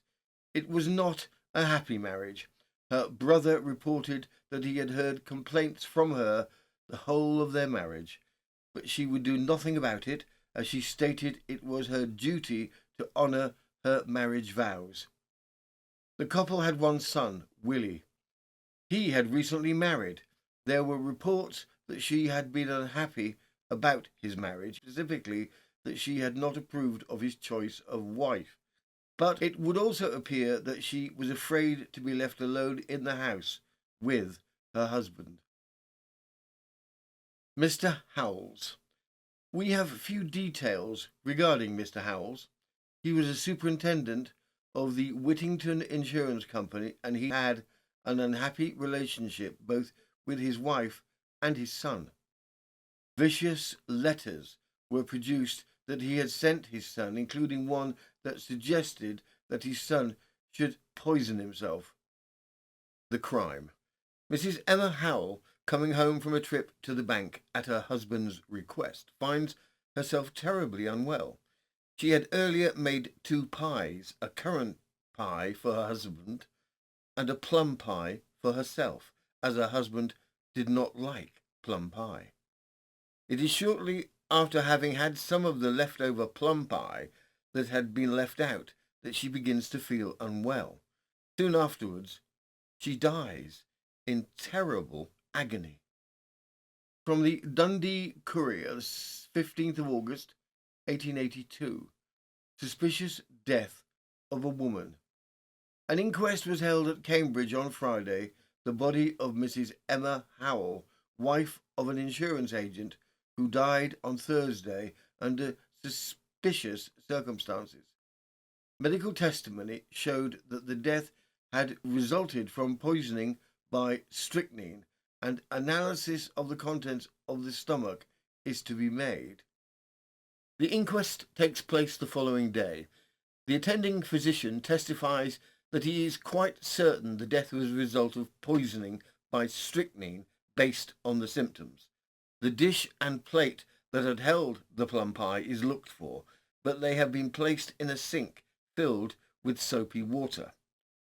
The stomach is sent for analysis to confirm whether the suspected cause of death was indeed strychnine, and a follow-up inquest is held with evidence presented. The inquest begins with the evidence of the husband, Mr. Howells, and after his testimony is taken at the inquest, Mr. Howell will not appear for any of the further investigations regarding his wife's death. From the Cambridge Independent Press, the 19th of August 1882, the sudden death in East Sussex Street. The inquest on the body of Mrs. Emma Howell of Sussex Street, whose sudden death on Thursday of last week we reported in our last issue, was held at the Bushel and Strike, when the following evidence was tendered. Mr. Joseph Wanfer Howell, insurance agent of Sussex Street, said, "Deceased was my wife and was 58 years of age. Deceased had not been well for a long time, during the last month especially, through an event that occurred in the family. Deceased had been upset and worried through the marriage of my son. She did not approve of the marriage. I last saw her alive yesterday. After breakfast, I asked her to go to the bank for me. That was about 9:30. She went to the bank and returned about 11:30. When I asked her to go to the bank, she said she felt unwell and had pains in her shoulder. When she came back, she said nothing. She appeared about the same then. I went out then to Mr. Hall's on the Newmarket Road and one or two other places. I left the deceased, my wife, at home. There was no one else in the house. I returned soon after 12. I met a friend and I went in with me. I asked him to have some lunch and went down to the kitchen to ask my wife to bring the lunch up. She said she felt unwell and would I take it up. I said, very well. She put the things on the tray and I brought the luncheon up. My friend and I were talking for about 1/4 or 20 minutes, after which he went away. I went into my office and was writing about 1/4 when my wife came into the office with a tumbler half full of warm water. She said, I do feel so bad, so sick, and yet I can't be sick. She drank the water and asked me to fetch some more. I went and got some more water in the same glass. While I was gone, she moved from the office into the bedroom opposite. I took the water into the bedroom. I should think I went 6 times for water. My wife was sitting on a chair, and she had better have an emetic, as she wanted to be sick. She said she felt so bad she wanted to be sick and could not. When she came up to the office first, she said, I feel so bad.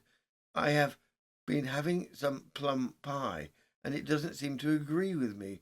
It lays so heavy here, putting her hand on her chest. I did not know whether she had been taking any plum pie. I don't know whether there was any in the house. I ran in here and asked Mrs. Tarrant to go in with my wife while I rang up Mr. Beales for an emetic.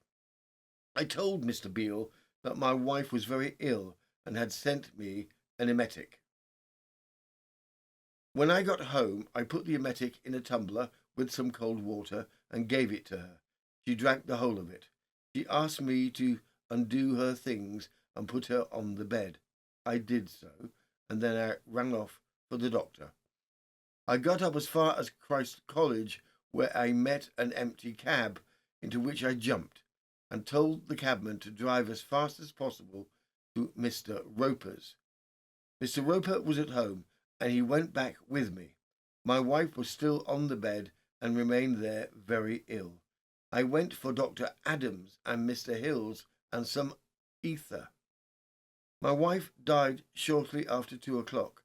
Beyond telling me that she had had some plum pie, my wife did not tell me that she had had anything else.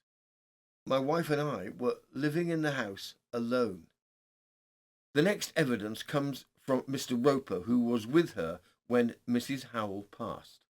He and the doctors could see that she had been poisoned and attempted to give her an emetic, but they were unsuccessful. They then looked at the use of a stomach pump, but it was too late.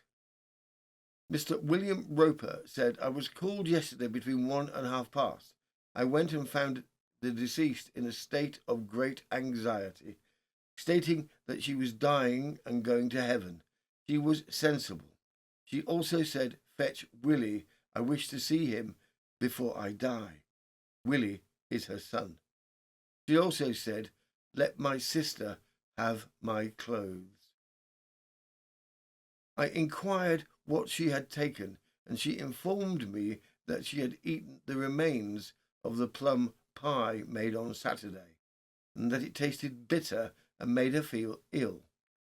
I was informed that she had taken an emetic that had been procured from Mr. Beale's shop. She had some tonic convulsions which left her very exhausted. I administered a restorative. I then wished Mr. Adams to be sent for. Just before his arrival, deceased had an attack of spasms of such a character that it led me to suppose that she had taken something containing strychnine. I tried to administer some mustard and water, and with the assistance of Mr. Hill's persistent attempts to produce vomiting were made, but without effect. We then determined to make use of the stomach pump, but were not able to use it on account of the severe attacks of spasms, which was followed almost immediately by another attack, during which she died. We asked her to tell us what she had taken, because if she did not tell us the whole truth, we could not do anything for her advantage. She said she had taken nothing but plum pie. With the assistance of Mr. Hills, I made a post-mortem examination. Rigor mortis was well marked. The body was thin, and there were no external marks of violence. The spinal column was arched forward, the back being hollowed out. I examined the body generally, but found no morbid appearance to account for death. I have removed the stomach and taken charge of it. I have not opened it. I have sealed it up at both ends and taken charge of it. In my opinion, death was due to poisoning by strychnine. I asked the deceased where the dish was, as she had told me she had eaten the remains of the pie, and she said it was under the tap or pump. I subsequently found it there, but there was nothing in it. It was in a lot of dirty water. The inquest carries on with no sign of Mr. Howell, who instead now has his solicitor representing him at the inquest. The remains of the plum pie seeming to be the likely culprit, the doctors attending tried to confirm who had access to it and whether anyone else had partaken of the pie. From the Cambridge Independent Press, the 19th of August, 1882, she, Mrs. Howells, further stated that at about 10 minutes after she had eaten the pie, it turned bitter in her mouth. I asked her if Mr. Howell had any of the pie. She said no. She made a currant pie for Mr. Howell and a plum pie one for herself.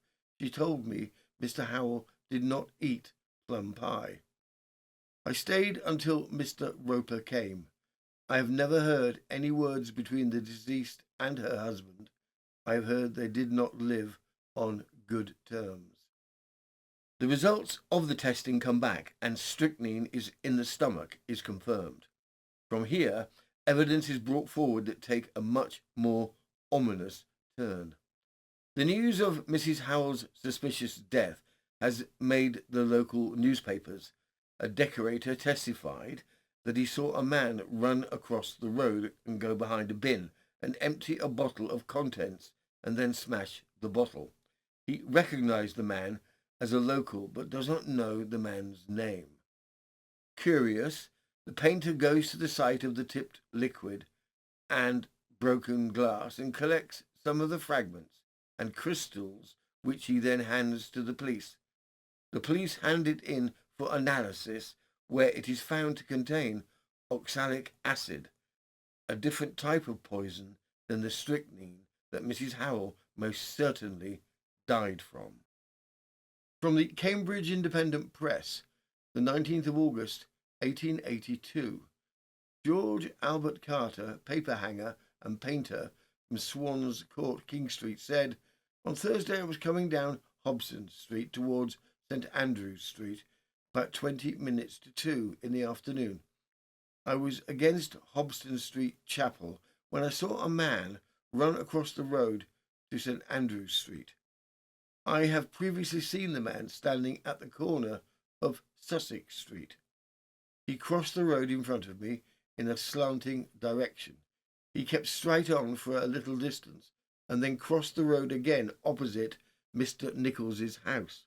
He ran behind an empty fly, and I saw him empty a bottle of its contents and smash the bottle behind the fly on the pebblestone path.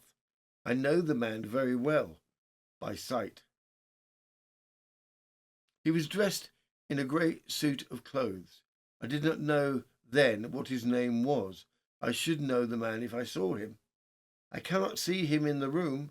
I don't think I have seen him since, but I think I should know him again if I saw him. I passed by on the other side of the road and went straight to work. I did not go to look behind the fly until the following day. In consequence of what I heard on the following day, at about 1 o'clock, I went and looked behind the fly. That was the place where I had seen the man throw the bottle. I looked down and found on the ground some crystals, which I produce. I also found a broken neck of a bottle. The man I saw throw the contents of the bottle away was an elderly man, and I should know him if I saw him. The deputy coroner directed the constable to take witness to the outer room to see if he could see the man there. Witness went, and upon his return said he did not see the man in the adjoining room. Although Mrs. Howell did not die of oxalic acid, a known poison, there's growing suspicion regarding the part Mr. Howell had to play in his wife's death. Mr. Howell continues to not attend any of the following inquiries regarding his wife's death, preferring instead to have his legal representative attend for him. Second-hand evidence is brought forward from the local chemist. From the Cambridge Independent Press, 26th of August, 1882. The singular poisoning case at Cambridge.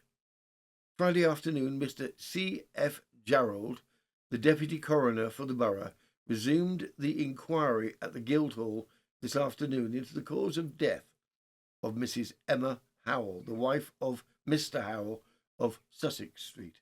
The case is causing considerable excitement and many rumours are in circulation. John Henry Bird, chemist of King Street, said, I know Howell, the husband of the deceased. He has been in the habit of coming to the shop previous to this occurrence. He has been in since the woman died, more than once, 2 or 3 times, I think. I had a conversation with him about the matter. He said something to me about throwing a bottle away. On the Monday or Tuesday after the first inquiry, he came to my shop and we began talking about this, and the conversation was to the effect of that given evidence at the first inquiry. I asked him if what I heard in reference to the bottle was true. He said, I'm in the habit of taking ether.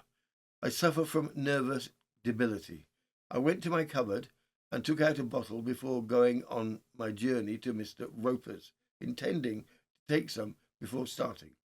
On the way to Mr. Roper's, I put the vial in my mouth and consumed some ether.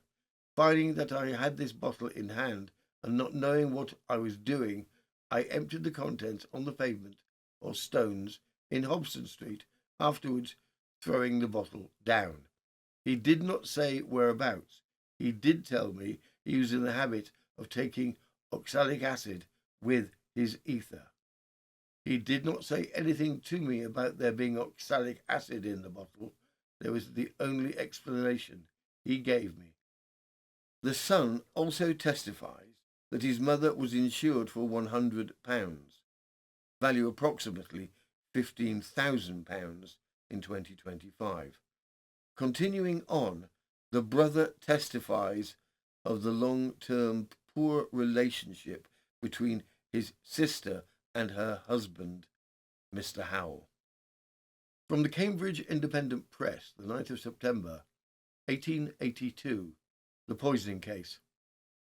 The inquiry into the circumstances of the death of Mrs. Emma Howell of Sussex Street, which has been adjourned 3 times, was resumed this Friday afternoon in the small room of the Guildhall before Mr. C.F. Jarrold, Deputy Coroner.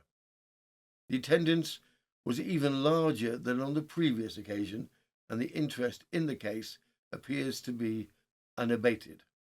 Mr. Ellison of the firm Ellison, Burrows and Freeman again appeared on behalf of Mr. Howell. The first witness called was Mr. William Thompson of 7 Richmond Row, Barnesbury, who said the deceased was my elder sister. I last saw her alive on or about the 20th of July last in the passage of Mrs. Loft's house in Cave Terrace, York Road. She had come up for the day. I had 20 minutes or a half an hour's conversation with her in the passage. There was no one there, but there was plenty of people in the parlour, the door of which was open. Following up the subject contained in her letters, she begged of me to use my influence to get her son to return to Cambridge. She also said that since her son and niece had been away, the husband had been something dreadful to her, and she was afraid to be in the house with him. I replied, "My dear, this is a tale. I've heard this years ago." Her answer was, "Oh, but yet, I don't know.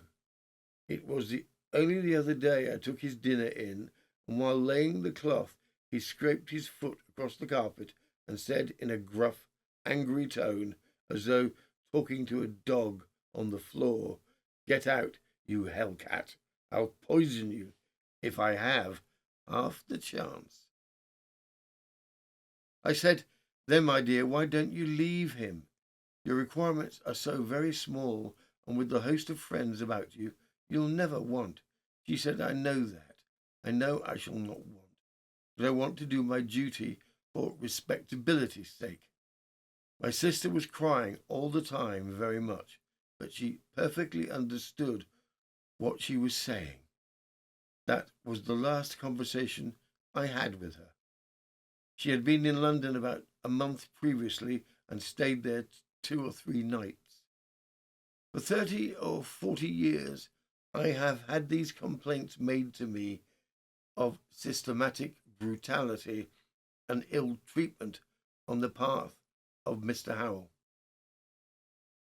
The brother continues. During the time of the son's stay in London, he had a number of letters from his father, and 3 or 4 of them I saw. They were the most outrageous production I ever saw from one man to another. One of the letters closed with the words, "The best thing you can do is get some poison and poison yourself." Between her first and second visit, I received 2 or 3 letters from my sister. The gist of the letters was that I was to use my influence to get the son to return. She dreaded being in the house alone with him. And then another turning point. It is implied that a previous attempt to poison Mrs. Howell had taken place with a gift of ginger beer that she had received from a friend. Laura Susanna Thompson, married woman, wife of Alfred Hemington Thompson of Park Street, said, "I've known the deceased between 3 and 4 years. She was in the habit of visiting, and I her. About 3 weeks before her death, I gave her a bottle of ginger beer. It was a pint and a half white glass bottle. It was homemade ginger beer and was made from an American ginger beer plant. There was also in the bottle ginger, moist sugar, and water. She took the bottle away with her and saw me again on the Wednesday about the bottle, which was full. It had been emptied previously. She said it tasted so nasty and bitter, although she had put plenty of sugar in it. The ginger beer plant grows in the bottle, and when it is empty, it only requires filling up with water and sugar and ginger, and then tying down. She told me she had done so, and added that it was so bitter that she couldn't drink it. I tasted it, and it was bitter, and it sent a thrill through me when I took it. I spat it out again. I did not swallow it. I then emptied the liquid and found at the bottom a kind of grain. I emptied it down the drain. The grains at the bottom of the bottle were more like chalk than anything else. I had some difficulty in cleaning the bottle. She used to complain to me of suffering greatly from pains in her arms and legs. On the Saturday night before her death and on the Wednesday nights, she suffered greatly, she told me. She said she had been at work in the kitchen mending a paper. She had continually complained to me of her husband's treatment. Further evidence is brought forward of the behaviour of Mr. Howell to friends attending his wife's funeral, where he insists that she died by accidentally poisoning herself. Elizabeth Lofts, married of Cave Terrace, York Road, said, "I knew the deceased very well. I came to Cambridge upon hearing of the death of Mrs. Howell. Mr. Howell went down on his knees and apologised for not sending me notice of her death. He would have done anything to have had me at the funeral. He began talking about it and tried to make me believe that she had taken poison by mistake. I stated I did not believe it. Howell appeared very anxious to get me out of Cambridge." That concludes the evidence before the jury, although there are considerable implications as to the suspicious nature of the activities surrounding Mr. Howell, and that he would seem to have a clear motive to murder his wife, yet there is not enough evidence to convict. The jury returned a verdict of wilful murder by some person or persons unknown. From the Derby Telegraph, on the 9th of September 1882, a minister's wife poisoned. Inquest. The adjourned inquest on the body of Emma Howell, wife of the district superintendent of the Whittington Insurance Company, took place on Friday afternoon at the Guildhall in Cambridge. The greatest excitement prevailed. A number of witnesses were examined.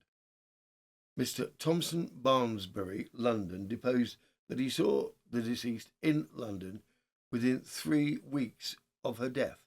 She appeared to be in great trouble. She stated to him that since her son had been away from them, her husband's conduct had been dreadful, so that she was afraid to be in the house with him. Only a few days before, she had taken his dinner up to him while she was laying the cloth. He scraped his foot across the carpet and said, in a gruff, angry tone, as though talking to a dog, "Get out, you hellcat. I'll poison you if I've half the chance." Witness had heard for 3 or 4 years complaints of systematic brutality and ill treatment of the deceased by her husband. Mrs. Laura Susanna Thompson saw the deceased in the morning of her death, and she arranged to visit her the same evening. About 3 weeks before her death, witness gave the deceased a bottle of homemade ginger beer, which, after taking home, she brought back, saying she couldn't drink it, it was so bitter, sending a thrill through her, so she spat it out. On emptying the bottle, she found a quantity of white grains at the bottom. The greater portion had been emptied down the sink, but the bottle produced contained some powder still. The deceased complained to her of suffering from acute pains in the arms, especially on Saturday and Wednesday nights before her death. A number of other witnesses were examined, after which the coroner summed up and remarked upon the suspicious character of Howell's conduct, but in order to enable the police to make further inquiry, advised that an open verdict should be returned. The jury returned a verdict of wilful murder against some person unknown. The case stalls, with the prosecution refusing to push forward on remanding Mr. Howell without any clear evidence of any malfeasance on his part. The government offers a reward for information. From the Derby Daily Telegraph, the 22nd of September, 1882, the Cambridge poisoning case. Interest in this case remained unabated at Cambridge, and after the verdict of the jury that Mrs. Howells was murdered by the administration of strychnine by some persons unknown, it was felt that the matter could not stop there. The coroner made representation of the case to the Home Secretary and suggested that the government should offer a reward with a view to discover where the strychnine was obtained. On Thursday, notices were issued offering on the part of the government a reward of £100. It is said that Mr. Howell has left Cambridge. And there the case comes to a close. No further evidence is brought forward, and there is no justice for Emma Howell. As for her husband, Joseph Howell, with his departure he seems to vanish. However, we like to think that this story from 17 years Emma Howell's death, after regarding an insurance agent by the name of Joseph Howell, could it be him? From the Hull Daily Mail, 1st of May, 1899. An unhappy marriage. Hull Commission agent petitions for divorce. In the divorce court today, Sir Francis June had before him the petition of Joseph Howell, a commission agent, for a dissolution of his marriage with Emily Howell on the grounds of her adultery with some man unknown. There was no defence. Sir Bernard, who appeared for the petitioner, said the parties were married on March the 30th, 1891, at the parish church of St Barnabas in Hull, and afterwards lived together at various addresses in Hull, and there was one child issue of the marriage. The petitioner lived happily with his wife for about 6 months, when the respondent gave way to drink. From that time, the marriage life was very unhappy. Respondent pawned her husband's things and was frequently the worse for drink. In July 1895, the husband returned home and found the house locked up. He got in and found that the whole of the furniture had been removed except a table and a chair. His wife afterwards came to him and said she had taken the furniture away and did not wish to live with him any longer. He thereupon said he did not know what to do, and he asked his wife to go with him before the magistrate for advice. They both attended before the police magistrate, who advised them, if they could not live amicably together, to separate, the husband to make his wife an allowance. An agreement was entered into, and the allowance was paid down to June 1898, when the petitioner ascertained that his wife had given birth to a child of which he was not the father. Inquiries were made, and the respondent said that the name of the father of the child was Fred. She didn't know his other name. She added that she had brought him to the house and he had remained behind, and misconduct took place. Joseph Howell, the petitioner, Henry Hatfield, an insurance agent of Clarendon Street, Hull, and Alex Christie, managing clerk of Mr. Richard Davis, petitioner's solicitor, having given corroborative evidence, his lordship granted a decree nisi and gave petitioner the custody of the child of the marriage. Further particulars. In today's curious further particulars story, we are in Cambridge once again, but some 80 years previously.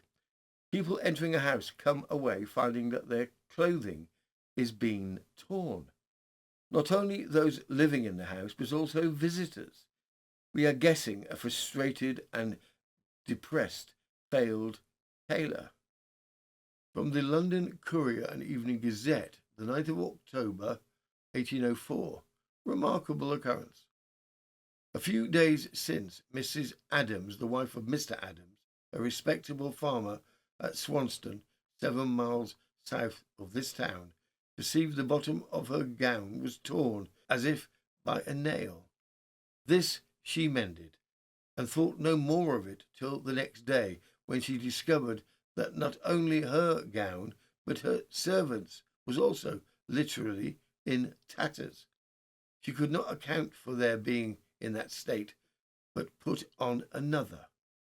This, through the whole of the time of doing so, was reduced to the condition of the first, and although in the whole she dressed herself in 6 different garments, all of them shared the same fate. She informed several of the neighbours, both male and female, of the circumstance, who, on going into the house, were equally unfortunate, for though the utmost precaution was taken that they might experience no injury, they found such holes in the gowns of the women and the coats of the men as convinced them all were regarded in the same light. A friend of mine who lives in the place and who is a gentleman of great respectability informed me that he went to the house where there were a dozen others, that he knew their gowns were entire on their entry, but he saw pieces drop off and rents made without any visible cause.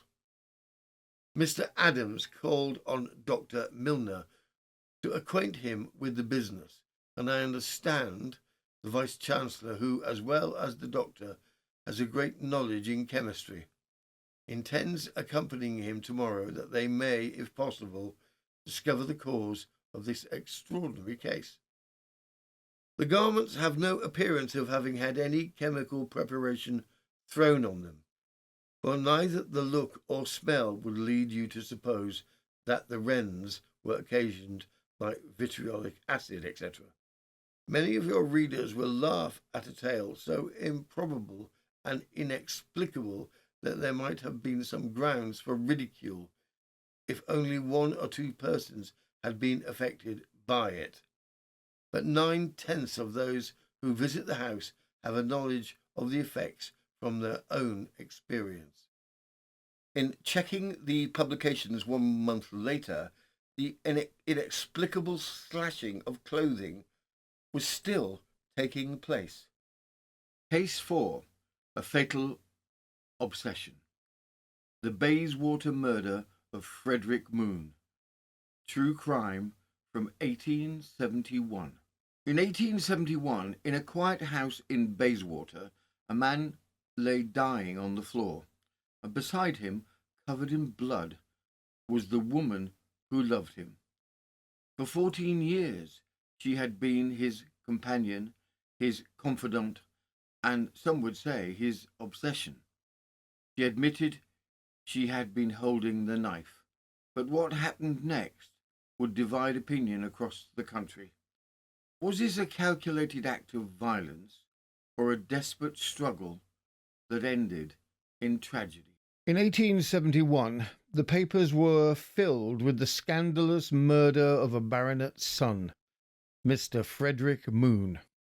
Add to this that the culprit was his already married mistress with a seemingly complicated additional lover, ensured that the story went on for weeks in national headlines. That she was guilty, there was no question. The issue of whether it was murder or manslaughter gripped the nation.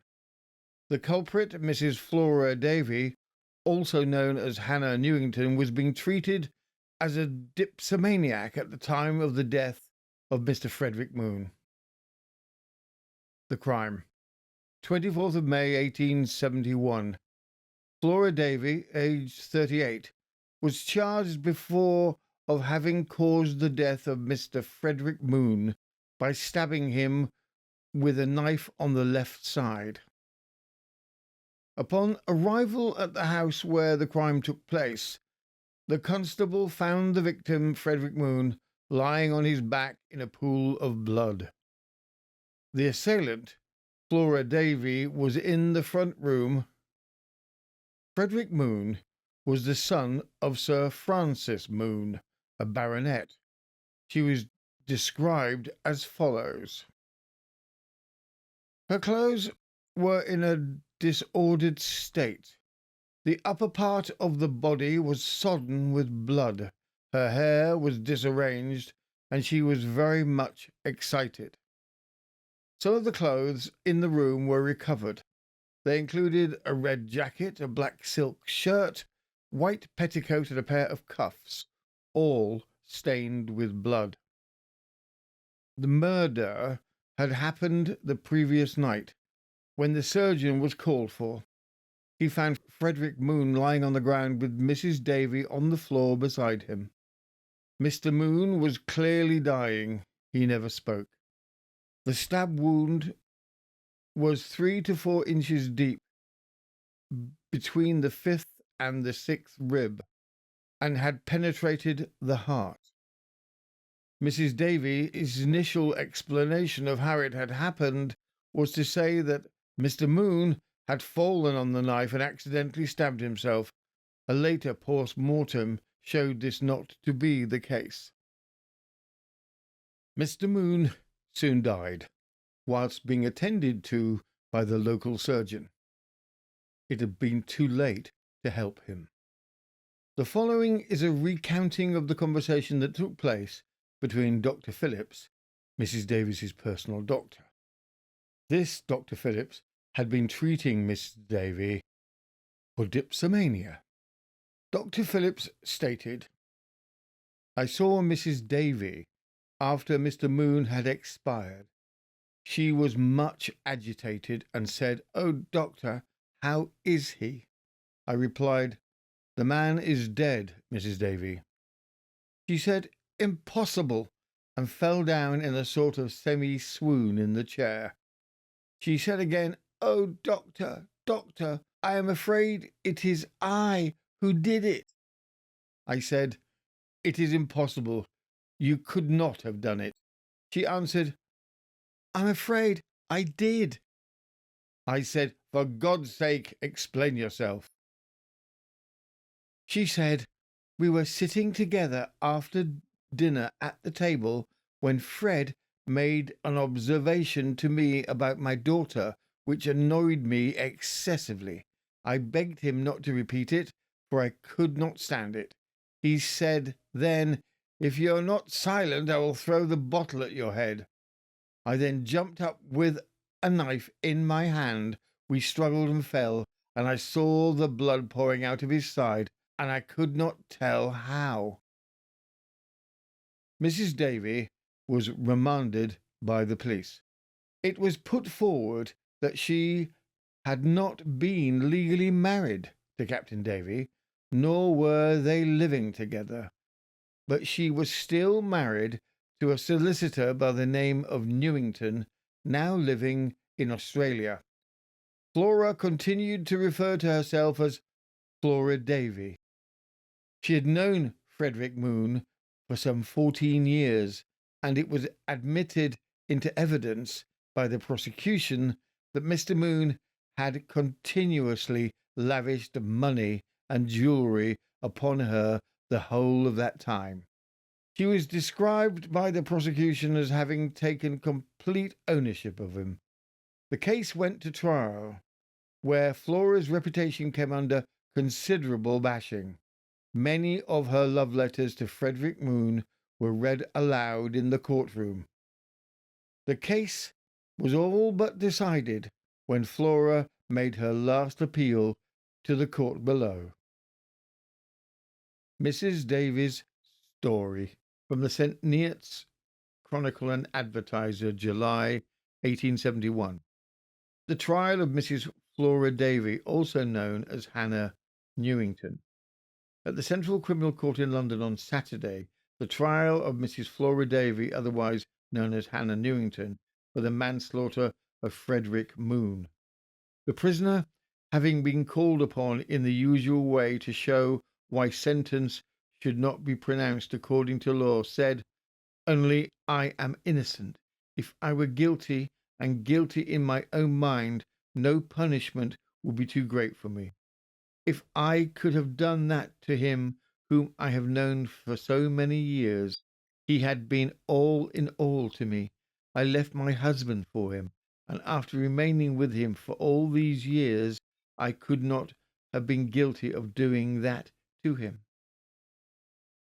When Mr. Moon first knew me, I was mixing in the society of his own family.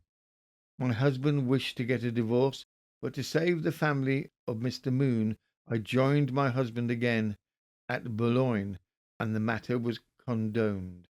My husband afterwards came to England, broke everything in the house, and left me saying that all I wanted was a divorce, but that I should not have it.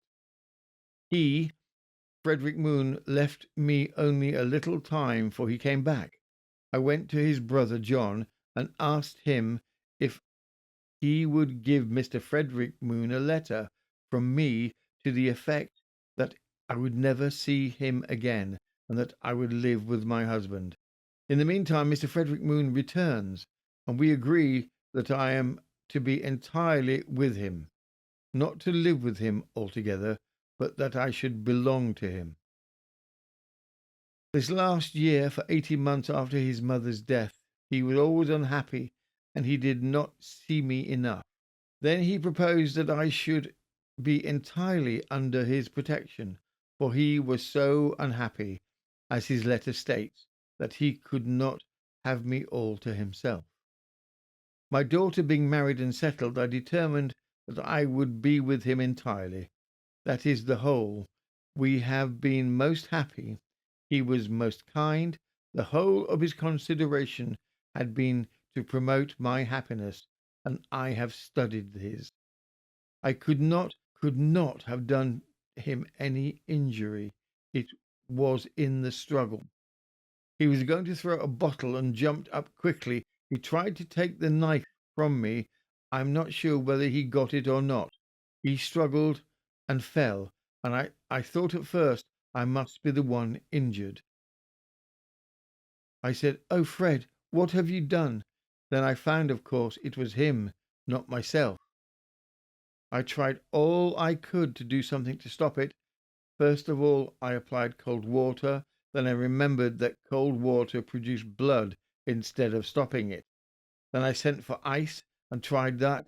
Then the doctors came. Then, my lord, you spoke of a scream, and that a bell rang very loud. The servant, Mary Hole, rang the call bell. From Mr. Pickford's evidence, you must know that I could not have said that Mr. Moon had broken a blood vessel. I have nothing more to say, my lord. Baron Channel then summed up and said, Hannah Newington, otherwise Flora Davy, you have been convicted of the offence of manslaughter by the jury, who have been entrusted with the duty of trying you. Notwithstanding every desire to take in your favour every point that could arise, it has been constrained and compelled the jury to find you guilty. I do not think I could quite discharge my duty as a judge were I not to say I entirely approve their verdict. You have addressed me many observations with the view of showing that the sentence should not be passed upon you, but they do not appear to me to interfere at all with the conclusions to which the jury has arrived. The sentence of 8 years penal servitude was more severe than had been anticipated. There was a sound like a sob in the court, as when many people acting under a common emotion of surprise and pity drew in their breath at once. The prisoner covered her face with her hands while Baron Channel was addressing her, and when he had finished, she fainted and had to be carried away. Case 5. The army doctor who shot his friend. The Rutherford case. True crime from 1919. In 1919, just weeks after the end of the Great War, two respected army doctors met in a quiet London house. They had been friends for years. One was godfather to the other's child. But within 10 minutes, one of them would be dead, shot repeatedly by the man he trusted most. There was no denial, no attempt to escape. The only question was whether this was murder or the act of a man who had lost control entirely. Background. Major Miles Seton, at 44 years of age, remained unmarried. Popular and charming, he had worked in both South Africa and Australia in the medical corps. Seton had also served in Egypt during the First World War. Lieutenant Colonel Norman Rutherford was 36 years of age. Like Seton, he had studied medicine at Edinburgh and joined the army in the capacity as a doctor. Rutherford had married his wife Alice, with whom he had 6 children. Alice's family had not been happy with her choice of husband. They had been certain she could have done better. After their marriage, Alice followed her husband to South Africa, but was settled in England during the tragedy. Seton and Rutherford were old friends. Seton was actually godfather to the Rutherfords' youngest child. Whilst Rutherford was stationed away, Seton was welcomed by both Rutherfords to vacation at the Rutherford home with Alice and the children. Newly back in England from the front, Rutherford finds a wife who does not wish to be with him. On the 13th of January 1919, he makes his way to the house of Seton's uncle, where he knows Seton is temporarily staying. From the Dundee Evening Telegraph, the 14th of January 1919, mysterious tragedy. Major shot dead. Fellow officer charged with murder. What happened at number 13? A sensational tragedy occurred at number 13 Clarendon Road, Holland Park, the residence of Sir Malcolm Seton, late last night. For reason as yet unexplained, Sir Malcolm's cousin, Major Miles Charles Seton, was shot dead by Lieutenant Colonel Norman Cecil Rutherford, an officer of the Royal Army Medical Corps, the RAMC. It appears that shortly before 10 p.m, when the fog had cleared off, an officer was inquiring the way to number 13, which is a large semi-detached house at the corner of Clarendon Road and Ladbroke Road. He was directed, and the next thing that happened was that the police were called in to number 13. They found Major Seton dead, 3 shots having been fired with a revolver. Lieutenant Colonel Rutherford made no attempt to escape and was removed to Ladbroke Grove Police Station, where he now remains. He will be brought up in custody at West London Police Court this afternoon on a charge of willful murder. Figures in the tragedy. Both the figures in this tragedy are distinguished members of the medical profession. Lieutenant Colonel Norman Rutherford. Lieutenant Colonel Norman Cecil Rutherford, decorated with the Distinguished Service Order, the DSO, was Commissioner of Medical Services under the Director of National Service and had a distinguished career at Edinburgh University. He was temporarily Lieutenant Colonel in the RAMC. He served in France and was mentioned in dispatches. Lieutenant Colonel Rutherford, who was born in 1882 at Shipley, outside Bradford, is the son of a doctor. He married a daughter of Sir James Roberts, the famous Bradford milliner of Saltaire, and had several sons and daughters. Lieutenant Colonel Rutherford had been a resident at Carshalton Place at about 3 months and was only known to a few personal friends. For our listeners, CB stands for Companions of the Order of Bath and is 1 step below knighthood. Major Miles Charles Seton, the victim, Major Miles Charles Seton, CB, was the son of Captain W.E. Seton and held several medical degrees. Served in the South African Boer War and after practicing in Melbourne came over with the Australian Medical Corps. Sir Malcolm Seton, CB, in whose house the tragedy took place, had been Secretary of the Judicial and Public Department of the India Office since 1911. Revolver shots heard.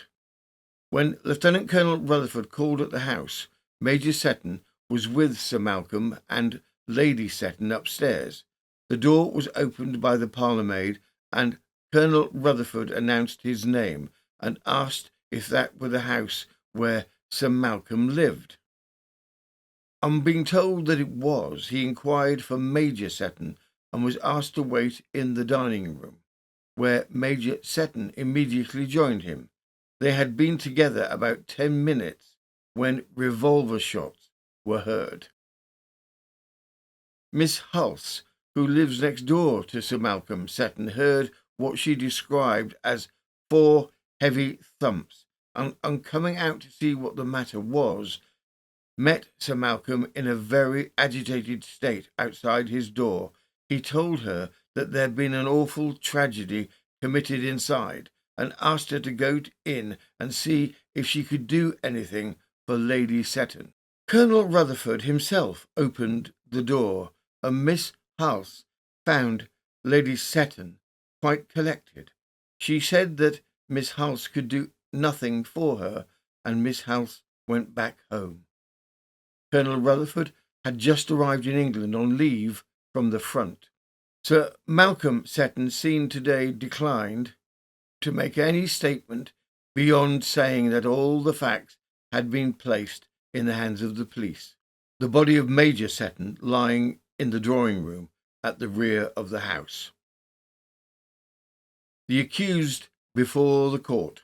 At the West London Police Court this afternoon, Lieutenant Colonel Norman Cecil Rutherford was charged with wilful murder. The accused's full military description was 36 years of age and being a Lieutenant Colonel RAMC, Territorial Force of the 1st Battalion of the West Riding Field Ambulance. The London District and Australian Assistant Provost Marshal's Department were represented at the hearing. The accused, Lieutenant Colonel Rutherford, is a tall, dark man, looking serious on entering the dock. He asked, "Shall I stand?" whereupon the magistrate told him he could sit. Inspector Savage asked the magistrate if he would accept evidence of the arrest only. Mr. de Grey nodded assent. Wilful murder charge. The inspector stated that at 12:30 that morning he went to 13 Clarence Road, where he saw the dead body of Major Seton. There were 3 bullet wounds in the body, 1 in the left collarbone, 1 over the middle of the right temple, and the 3rd in the centre of the client over the breastbone. Witness subsequently attended the police station at Notting Hill, where he saw the accused. Witness said, "I am an inspector of police, and you will be charged with the wilful murder of Major Seton." The accused replied, "Yes. Are you in charge here?" The witness answered in the affirmative. Accused then said he would like to send a message to his wife, tell her what had happened before she read it in the newspapers. Witness handed the accused a sheet of paper upon which he wrote a message. Witness then charged the accused, and when the charge was read over to him, the accused made no reply. The inspector said he did not propose to hand in the message at this stage, which the accused had written to his wife. Upon this evidence, the officer applied for a remand for 8 days. The magistrate accordingly remanded the prisoner requested. The murder is considered highly shocking. High-ranking members of the army associated in some of the highest ranks of society. Given the ranking of those involved in the crime, Scotland Yard are called in. Evidence is collected regarding the night in question. The medical evidence from Spilsbury, with attempts to piece together the events that occurred during the 10-minute closed-door meeting between the two friends. Rutherford himself is giving nothing away. After the initial evidence gathered, it would seem that Rutherford was notoriously jealous of anyone who paid attention to his wife. He had a volatile, quick temper that could spring from nothing, this being explained by a number of head injuries he had suffered and also his experiences in the war. On the day of the tragic event, it appeared that Alice had received a letter from Seton which, in addition to the ongoing marital stresses, supposedly was the trigger for Rutherford's explosive reaction. From the Pall Mall Gazette, 24th of January 1919, The Maid's Story. Winifred Loth, Mrs. Rutherford's maid, whose evidence was almost inaudible, said that last July she went into the service of Mrs. Rutherford at Carshalton. During that time, the Colonel and Mrs. Rutherford were not happy together.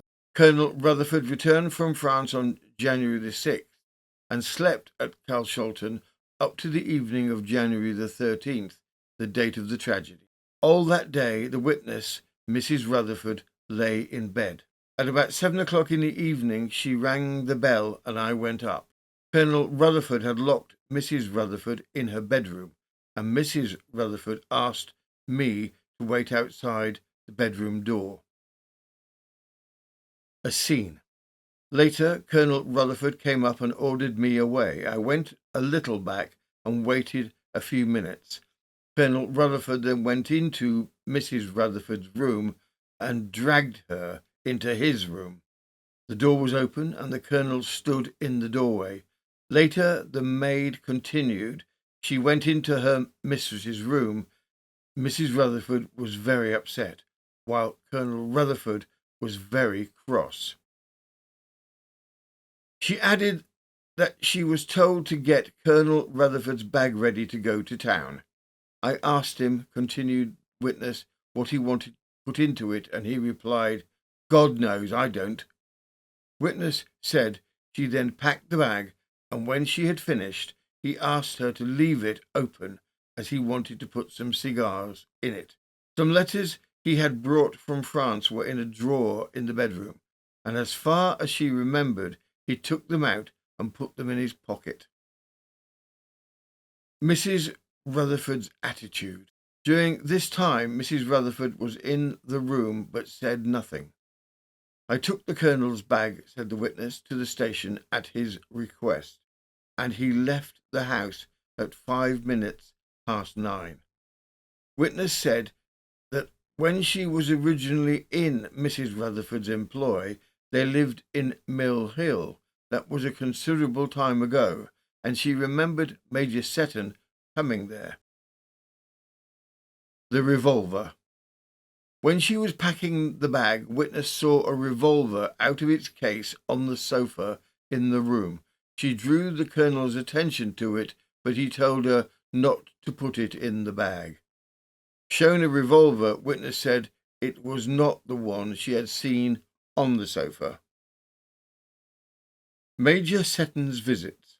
Continuing, the witness said that last September, Major Seton came to the house at Carshalton.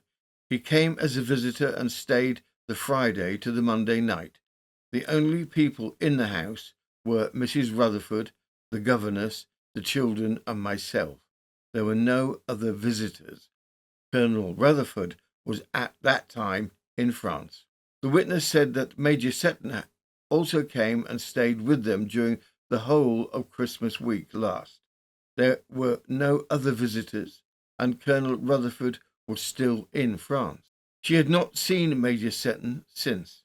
She confirmed that Major Seton stayed there quite openly like any other visitor. Rutherford's bag, which had been left at the train station, is searched, and inside is a packet of letters from Alice. Given the earlier testimony from the maid, the letters paint a picture of a disintegrating relationship. The potential motive for the killing comes into focus. Alice Rutherford wanted a divorce. Discussions were ongoing with arguments between the two regarding who would have custody of the youngest three children. With Rutherford away on the front and the long, friendly relationship with Seton visited Alice and the children. It would seem that Alice used this opportunity to share her frustrations and sadness regarding her marriage to her husband.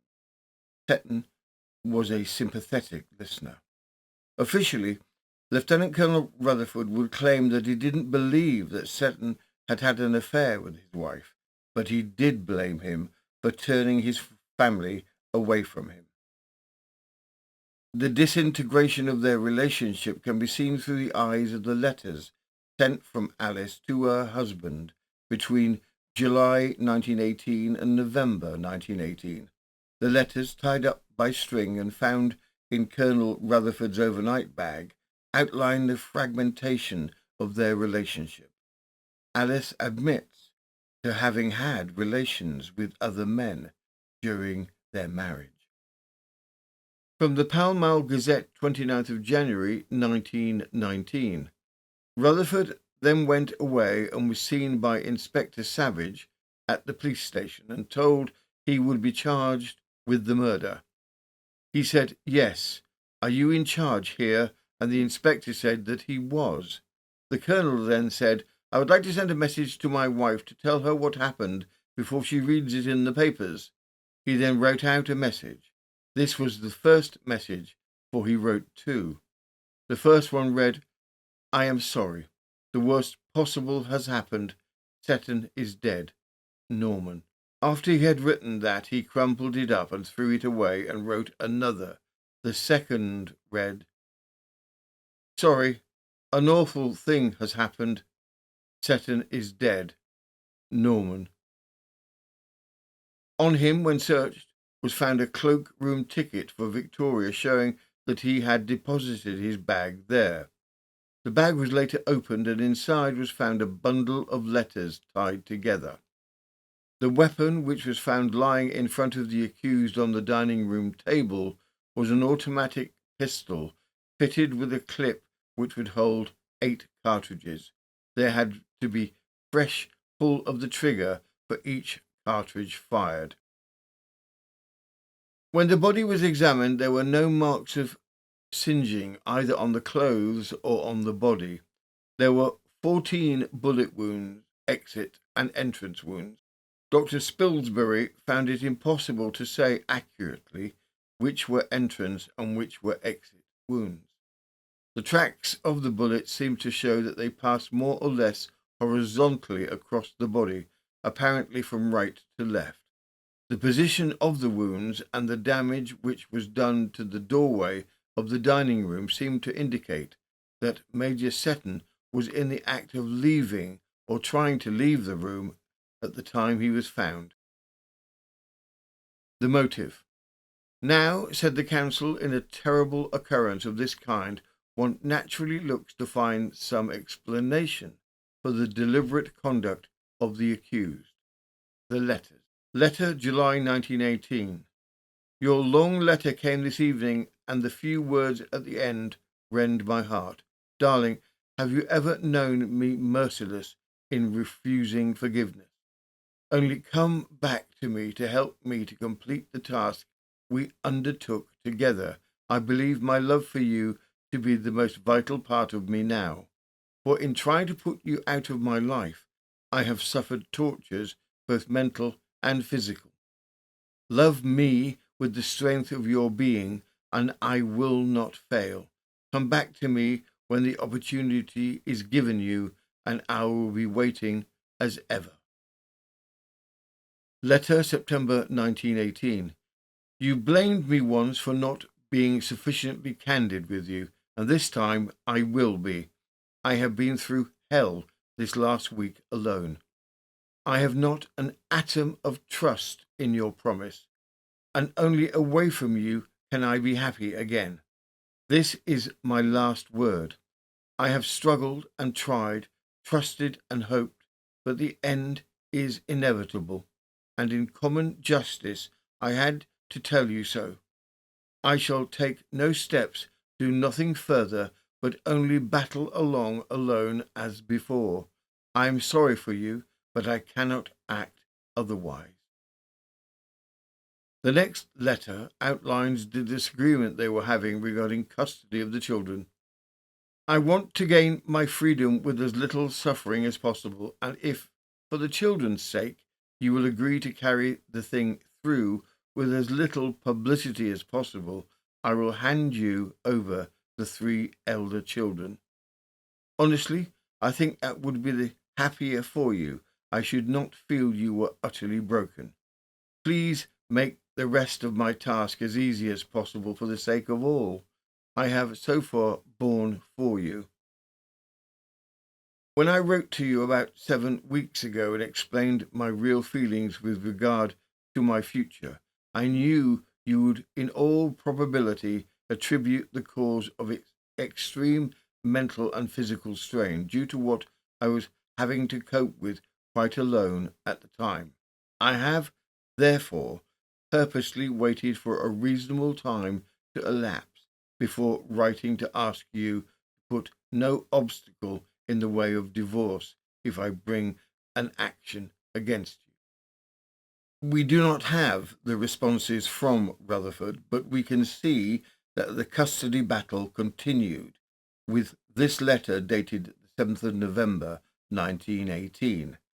Alice writes, "You intend to fight me for the children, but you will never get them. You know well that through your awful temper and frequent ill usage of me, you have suffered greatly in the eyes of your children. Your love for me has been of the wrong kind. Your love has always been artificial. The remainder of my life will be a curse to you evermore." 2 weeks later, now with the war nearing an end with Armistice Day, Alice confirms her wish for a divorce. "My dear Norman, the children were all delighted with their war souvenirs, which now adorn the library. I am very unhappy.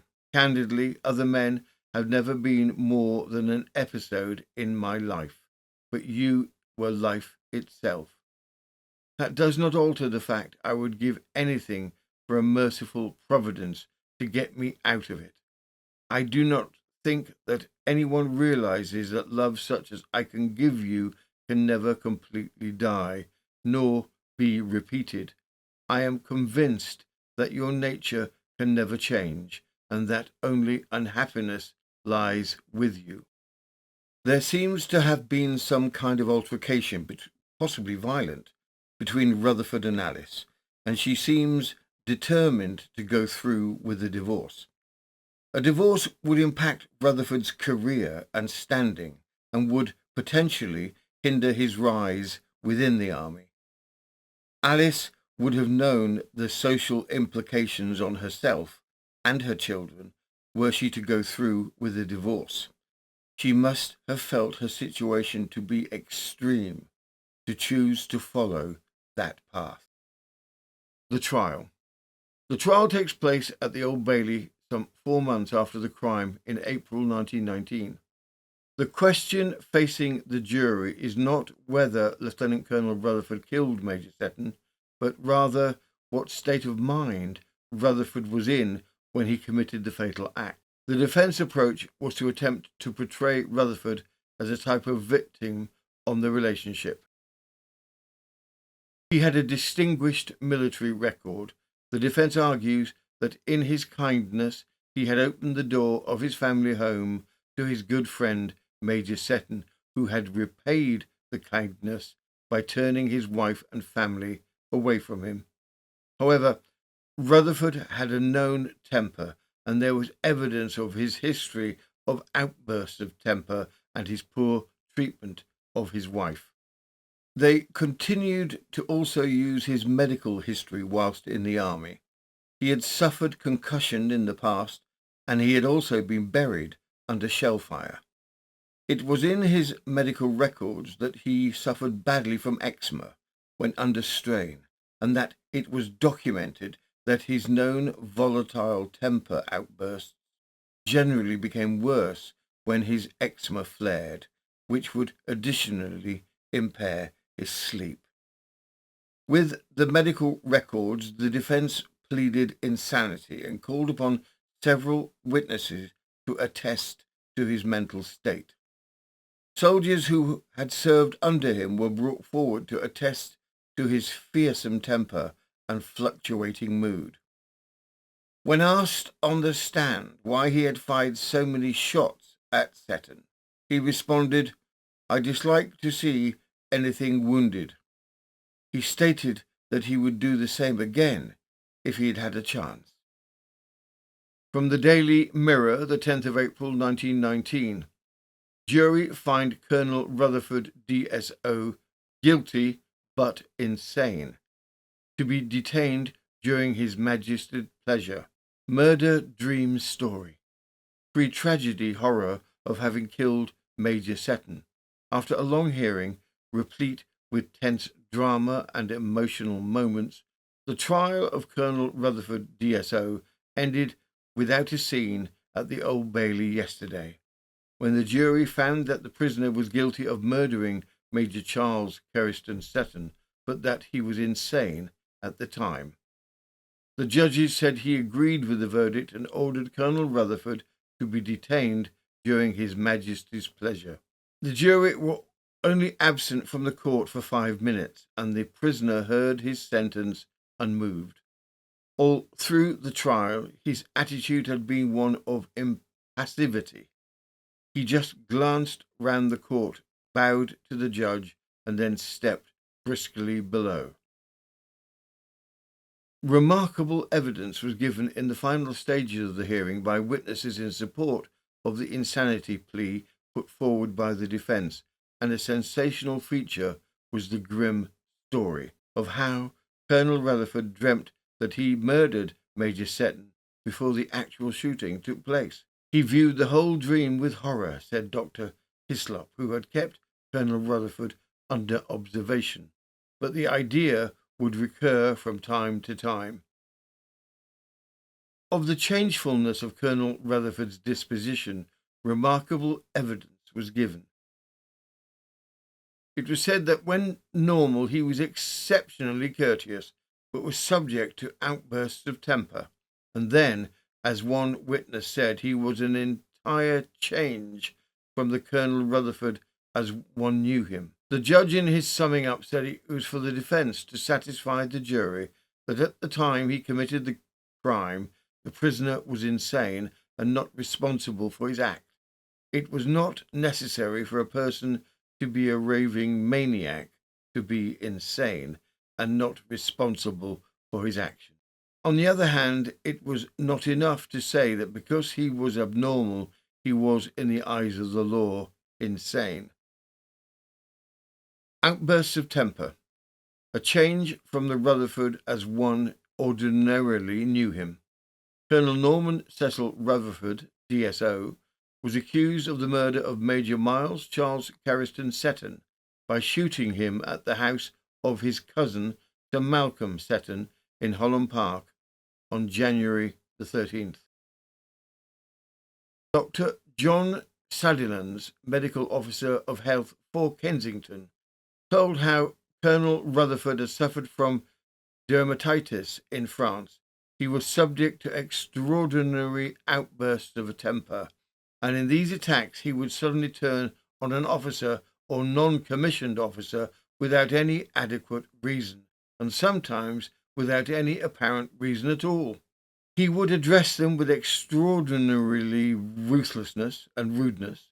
He spoke on these occasions in a peculiar voice, which appeared to be choked with suppressed rage, and his manner became very markedly threatening and extremely insulting, the whole thing being an entire change from Colonel Rutherford as one ordinarily knew him. Lieutenant Colonel John Macmillan said that at the time the accused gave way to outbursts, he was sometimes domineering, sometimes normal. He would describe him as a man with less control over his temper than a normal individual had. Postscript. Rutherford spent 10 years at Broadmoor. Here, with friends established through joint community ventures, between Broadmoor and nearby Wellington College, Rutherford came into contact with two of the college's masters. Together, the three published a book about what historically would be called World War I, an outline history of the Great War. The book was published in 1928. Rutherford was not allowed to be named as one of the authors with his criminal past. A copy of the book was sent to the Home Office with the commentary of Rutherford's significant contribution to the book. The Home Office shortly afterwards released Rutherford.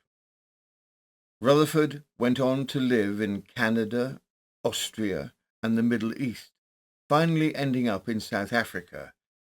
He died there in 1951. Alice Rutherford. Alice continued to pursue her wish to divorce herself from her husband. There was no evidence of adultery on his part, and obtaining the divorce proved difficult for her. Eventually, she was granted a divorce from Rutherford in 1938 on the grounds of cruelty. Alice remarried, moved to the Isle of Man, where she passed in 1982 at the age of 100 under her new married name, Alice Clark. Case 6. Jealousy and Murder. The Timoney Case. True crime from 1862. In 1862, in a quiet rural cottage, a woman was attacked without warning, struck from behind as she worked alone at her kitchen table. By the time she was found, the room was soaked in blood, the injuries so severe that there could be no doubt this had been a frenzied assault. Suspicion fell almost immediately on her nearest neighbour, but what followed would take a darker turn still, because in her defence, the accused would claim that the true killer was not herself, but her own mother. Background. Carr's Fen in 1862 was a small village located in the parish of Kells, some 5 miles away from New Galloway in Ireland. Anne Hannah, described in turn as stout and powerful, was a 40-year-old spinster who lived in and kept house for her 2 brothers, Anne sleeping in the kitchen whilst the 2 brothers shared a bedroom. The Hannah's nearest neighbours were the Timoney family, Francis and Mary Timoney, and their 4 children.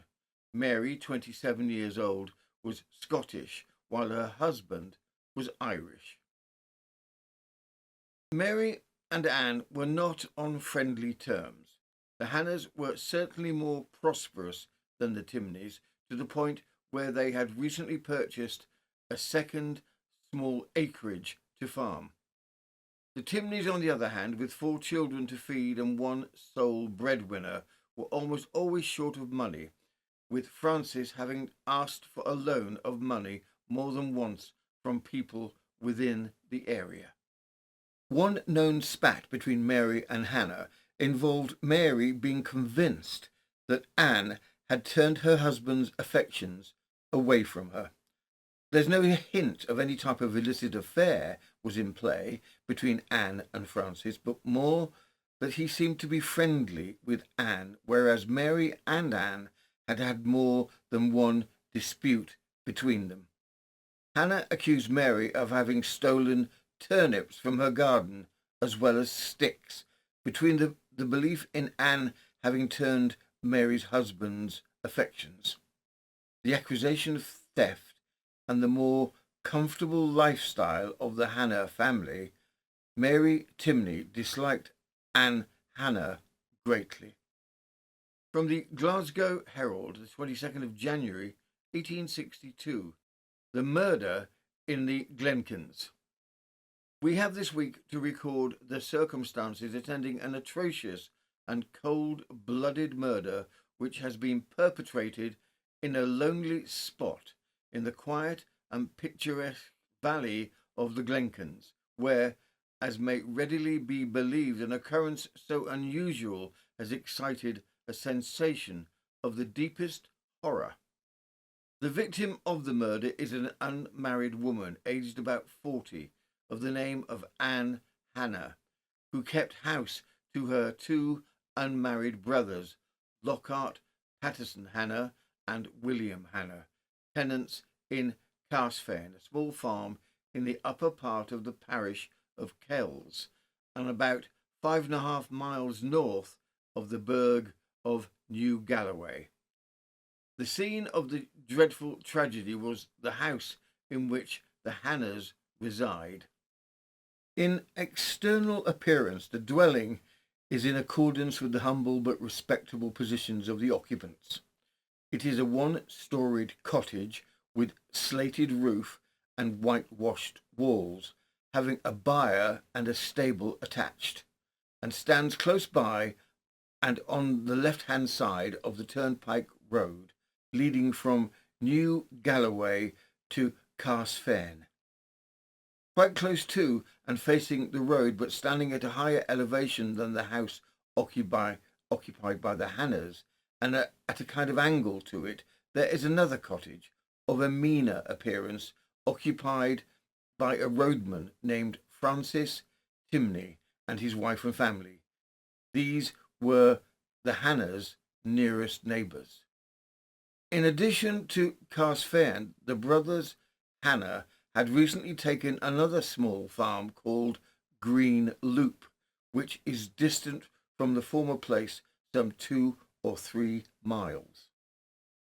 Early on Monday the 13th inst, both the brothers left for Green Loop to work at their usual avocations on the farm, their sister, the deceased Anne Hannah, being alone in the house at Carsfern. She was seen in good health and spirits at 9:30 that morning, as at the door of her house by some children who were passing to school in Knocknalling Avenue. Some hours later, she was found lying on the floor of her kitchen, quite insensible and weltering in her own blood, flowing from wounds which in a short time proved fatal. The first person who discovered the poor woman in this dreadful state was a girl named Agnes McClellan. At about noon on that day, a message had been sent to her by Mary Timney, the wife of Francis Timney, living near Carsfern, requesting her to go to Timney's house and bake some bread, as she, Mrs. Timney, was unwell. The girl McClellan sent back word that she would be up after she had had her dinner, and shortly after 1 o'clock proceeded to Carsfern, about half a mile distant. On her way to Timney's, she required to pass Hannah's house, and, as she was in the habit of doing, she went in to call on Anne Hannah. When the girl McClellan entered the kitchen, she was amazed to see Anne Hannah lying on her face on the floor, speechless, motionless, and bareheaded, the woolen cap that she had been wearing lying at a little distance. McClellan cried to her what was the matter, but received no answer.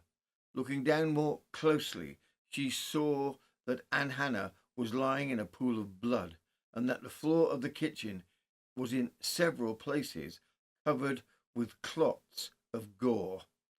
Horrified at this dreadful sight, the girl immediately rushed out of the house for assistance. As already stated, Timney's house is within 60 yards of Hannah's, but it is significant circumstance that the girl McClellan, instead of going there first, hastened in the opposite direction to Knocknalling Porter Lodge, which is fully a quarter of a mile from Carsfern. Here she gave the alarm, and was soon accompanied back to Hannah's house by the wife of Robert Coates, wood forester, and Robert McAdam, a labourer at Knocknalling. Robert Coates followed shortly afterwards. The brothers Hannah were instantly sent for from Greenloop and arrived at Carsfern in a short time. In the meantime, the body of the unfortunate woman, Anne Hannah, was raised from the floor and placed in bed. She groaned heavily as if in mortal pain, but remained perfectly insensible till she died. At one time, she was thought to have articulated the words of, "Oh, dear me," but the frightful character of the words and the wounds inflicted preclude the idea that the poor woman ever regained consciousness. The position of the body as it lay on the floor and the state of the kitchen at the time were thought to indicate pretty precisely the circumstances under which the murderous assault had been made. The deceased appeared to have been washing some clothes in an ordinary pail or tub, which was placed on a low table at the kitchen window. From the circumstance, the inference is clear, and indeed almost inevitable, that the deceased, while engaged in washing, had been taken unawares and felled to the ground by one swift and sudden blow from behind. When first seen, the deceased was lying on the floor with her head near that end of the table referred to, which is next to the kitchen door, the body extending in a slanting direction across the floor toward the fireplace. She was lying partly on her face and partly on her left side, her head resting on her hands, which were crossed beneath her. By her side, and near where her cap was found, was a large butcher's knife, which one of the brothers Hannah had purchased some weeks previously, and it was covered with blood.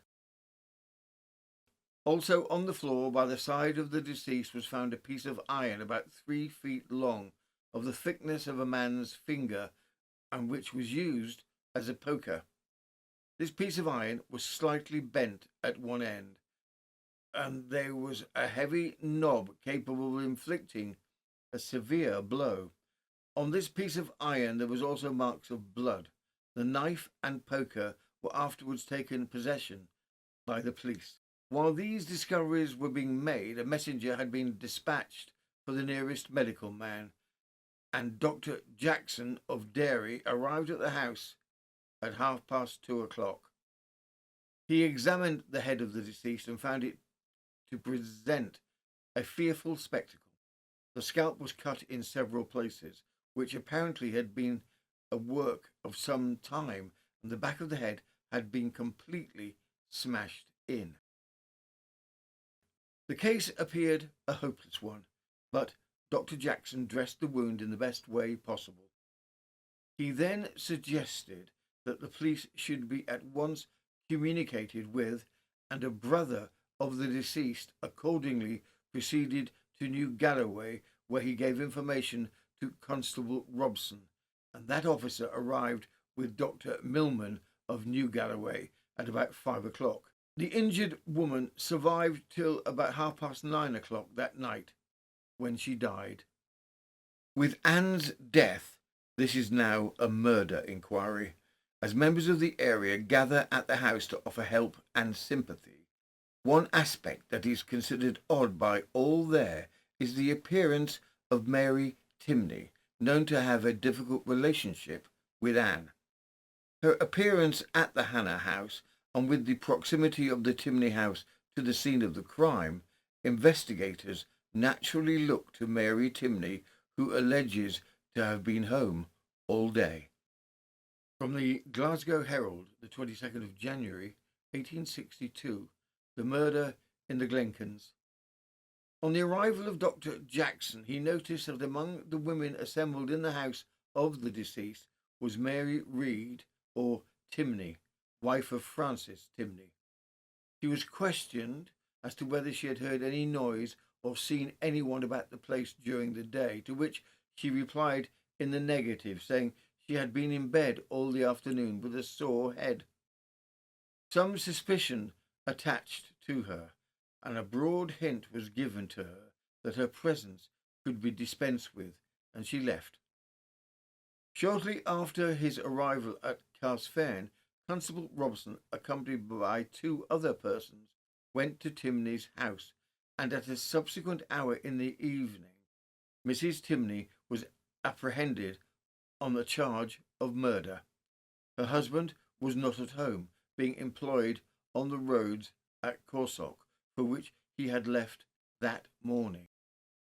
The accused was in bed when the officer first entered. She remarked that this was a terrible business, and afterwards that she was innocent of it, as she had been in bed all the morning and had not been out that day. The officer requested her to get out of bed and remove the clothes which she had on. This she proceeded to do, taking other clothes out of a chest, remarking to the officer that he was welcome to look and see if there was any marks upon her person.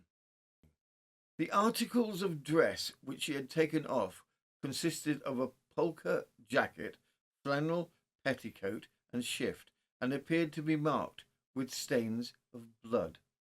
These stains the accused accounted for by saying that they had been caused by drops of rain falling from the roof through the turf laid over the open rafters of the house. In prosecuting his search, the officer saw a bundle of clothes on the joists above the accused's bed. He took it down and found it consisted of a green tartan gown marked with blood upon the right breast and skirt, the white cotton lining being also much stained with blood. A white bedgown, the right cuff, wristband, and a part of the sleeve of which were completely saturated and wet with blood. A child's nightdress, also marked with blood on the right breast, and a petticoat, the lower part of which was also deeply stained. Upon the floor of the house, the officer also found a cotton bonnet, similar to those used by field workers, a handkerchief, a nightcap, and a shift, all bearing bloody stains, which an attempt had evidently been made to wash out, although unsuccessfully. These articles were taken possession of by the officer. In the chest previously mentioned, below a quantity of clothes, were found several cakes of oat bread, a circumstance which, although apparently devoid of any significance, furnishes a most important link in the chain of evidence against the accused. During the progress of the search, the accused protested her innocence, calling her maker to witness that she had nothing to do with the injuries inflicted on the deceased. When charged with the murder, she again declared her innocence, saying that if she had to answer for the deed in this world, she would not have to answer it for the next. She was taken into custody along with her 4 children. Thereupon they were left at the village of Dalry with the mother of the accused, the youngest one about 13 months old, being allowed to accompany its mother to New Galloway, where they were detained all Monday night and removed to Kirkbright on Tuesday morning. Anne's broken body is examined to ascertain the cause of death. The litany of injuries she sustained are horrific and speak of a frenzied attack. Anne was known to be both a stout and a strong woman. It is surmised that the killer must have crept up from behind, stunning her. The indentations within her head point to the likely murder weapon being a mallet, whilst the bruising and broken ribs were most likely caused by blows from a poker, a bloody poker being seen left next to the body. There is no trace of a mallet to be found in the house of the murder, but one is found hidden away in the chimney house, and it is still damp from a recent washing. From the Glasgow Herald, the 22nd of January 1862, the murder in the Glenkens. On Tuesday, she was brought up before Mr. Dunbar, a steward substitute, and judicially examined. She conducted herself with the utmost coolness and composure, stoutly asserting her innocence, alleging that she had not spoken to the deceased since they had had a quarrel about 5 weeks previously, and she made an explanation as to how the clothes which had been recovered bore the marks of blood. The medical examination left no doubt as to the cause of death. A large fracture extended around the base of the skull and numerous smaller fractions are observed. A portion of the skull about the size of a crown piece had been completely beaten in, and from a large piece of skin being found detached from the skin and folding backwards, it was evident that the first and most violent blow had been struck while the deceased was bending over her work.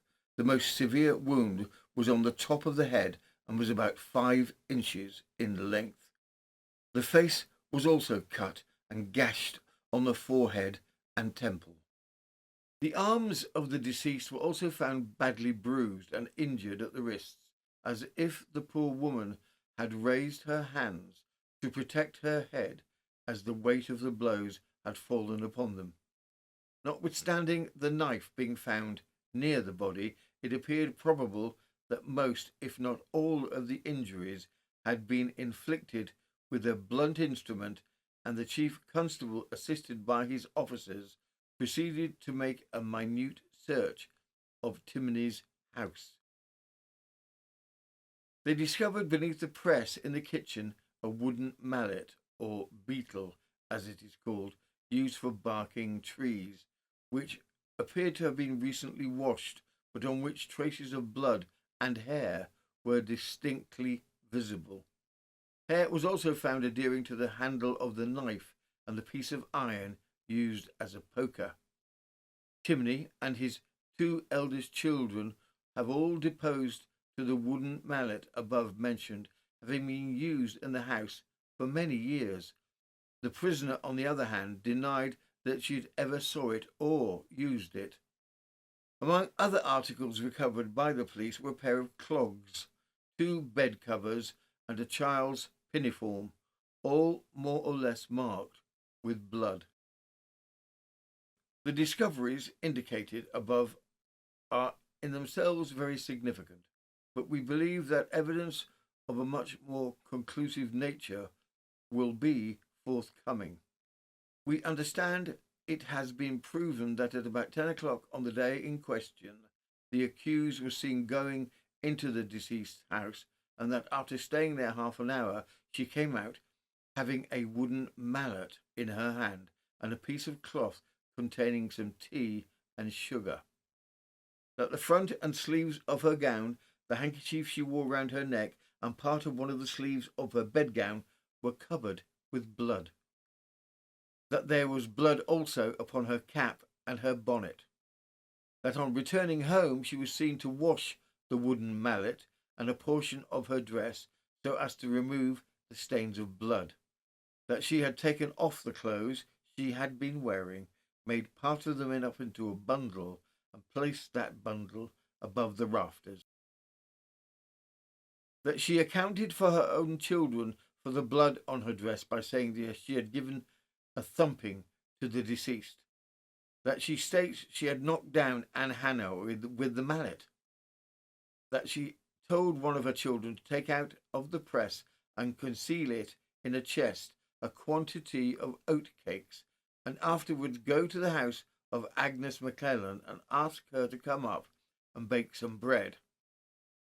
That she then went to bed, and on hearing that Agnes McClellan had gone into the deceased's house, said that she, McClellan, must not bake much bread that day after seeing what she would see in there. The accused is a woman of about 27 years of age, black-haired, of active habits, and not unprepossessing in appearance.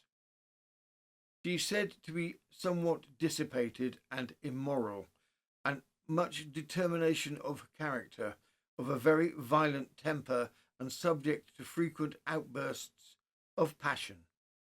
She is a Scotch woman, and her husband is an Irishman. They have 4 children, the 2 eldest being daughters of 10 and 7 years of age, respectively. The deceased was a powerfully, strongly built woman with whom, in a fair encounter, the other would have had no chance whatever. One point that tells strongly against the accused is that while she alleges that on the day of the murder she had not worn the tartan dress found stained with blood, and hidden it away in the loft, it can be proved by at least two witnesses, not of her own family, that she was seen wearing the very dress on the morning of the 13th. The prisoner still resolutely denies the crime with which she is charged, and in the meantime her children are under surveillance of the police. While being conveyed to Kirkcudbright, a prisoner's principal anxiety appeared to be as to who should look after her pig. The case will go to trial at the next assizes some 3 months hence, in April. Mary is remanded and the children sent to live with Mary's mother, who lives some 4 miles away. Intensely questioned, Mary will end up making 3 statements or declarations before her trial. From the Glasgow Herald, the 10th of April, 1862, first and second declaration. The first declaration was dated January the 14th, when she stated that she was aged 27 years. On Wednesday before Christmas, she went to gather some sticks that came down by the flood, when Anne Hannah stopped her and said she was not to gather them, and called her a thief, stating she had stolen her turnips. Prisoner denied the charge, and words passed between them, and she had never seen her since to speak to, nor been in her house. She states that she did not see her yesterday till she went in about 1 o'clock with some neighbours and saw Anne Hannah lying on the floor. The prisoner then proceeds in the declaration to state that she had been unwell and had never been out of that house that morning or forenoon. That she had never seen the knife or poker libelled till she saw them lying on the floor besides Anne Hannah. That the petticoat, polka jacket and shift shown her had been worn by only on the preceding day. That the dress, petticoat, bonnet, shift, cap and handkerchief attached together, the child's dress and bedgown also shown to her, were hers. That the small parcel of tea and sugar wrapped in a piece of cloth had been brought by her eldest girl at William Smith's grocery in Dowry on Saturday night the 11th inst. That a bedgown shown to her had not been worn by her on the preceding day. That the frock, blue petticoat and child's nightdress and bonnet already referred to were lying on her bed at about a fortnight ago when she was unwell, and in her courses, and the marks upon them of blood were from this cause. That the handkerchief shown had been made damp by her washing her child's face with it. That she had not on the gown and bed gown shown to her on the preceding day, nor the blue petticoat referred to above, and that the child's nightdress shown to her had not been worn by the child on the preceding day. The prisoner concludes by declaring she did not injure Anne Hannah and was innocent of doing her any harm. The second declaration. In her second declaration, dated January 17, she says the pinafore shown to her belonged to her little girl Susan, who had not it on the 13th, but wore a white one with sleeves. The wooden mallet libels she states she never saw before. Mary is informed that several witnesses have been found affirming of having seen her in the green tartan dress, the very dress drenched in blood, hidden in the rafters in her house a few hours before the murder of Anne. The bloody bundle of clothing being hidden up in that roof of her house, a location that can only be accessed by standing atop a barrel to go through a small aperture, also remains unexplained. When presented with this evidence, Mary makes a third declaration. The murder of Anne Hannah was actually committed by her own mother. From the Glasgow Herald, the 10th of April, 1862, The third declaration. The third declaration is dated February the 4th and states, I am desirous of making a statement relative to the charges against me, and which I have kept to myself for the last 3 weeks and suffered for another. She declares it was my own mother, Margaret Corson, who murdered Anne Hannah. My mother came to my house from Dulry that Monday morning to wash some clothes for me. I had an infant in bed with me, and she asked where the other children were. I said they were out gathering sticks. I said she had as much need to make a girdle full of bread as to wash, as there was not a bite in the house. She, my mother, then said before she would begin to either wash or bake, she would need to put off her good frock she had on, and she took it off and put on my green tartan dress, which was shown to me on the first time I was declared. She said as she had on a good petticoat, she would put on mine also. She had also put on her good dress and petticoat on the Sabbath day before this Monday. I rose and went to the fire with the child. My mother then went to the door and said she saw Anne Hannah either going in or coming out of the yard. I'm not sure which. She said, Mary, I have a mind before I leave this world to give Anne Hannah her licks for setting your man against you. I replied she was not to mind Anne Hannah, as I never minded myself now. It was so long past. She said if she thought that Anne Hannah was alone, she would go down to her now. I said I had not seen Anne Hannah or her brothers that morning, as I was not out of the door. I said to her, Mother, don't go, for Anne Hannah is stronger than you, and she'll fell you. She, however, went down, and I could see her from my door go into Anne Hannah's. In about 10 or 12 minutes, my mother returned, covered all over in blood, and I said, Preserve me, Mother, has Anne Hannah killed you? She said, No, Mary, but I think I have near killed her. She then took off my frock and petticoat and put on her own. She also took off her bedgown, and it was the one shown to me, which I said was mine, but which I now declare to be my mother's. She then washed her hands and face in my tub. She said, Now, Mary, after what I have done to Anne Hannah, I can neither stop to bake or wash, nor rest. I must away home to be out of the road. I said, Mother, put on the kettle and have a cup of tea before you go. She said, No, she would be about at Dowry at 1 o'clock. She then left, and it was about 12 minutes to 12 when she left, and I saw her go down the road to Carsfern. Before going, she dared me to tell any person that she had been at my house that day. I said Anne Hannah would tell.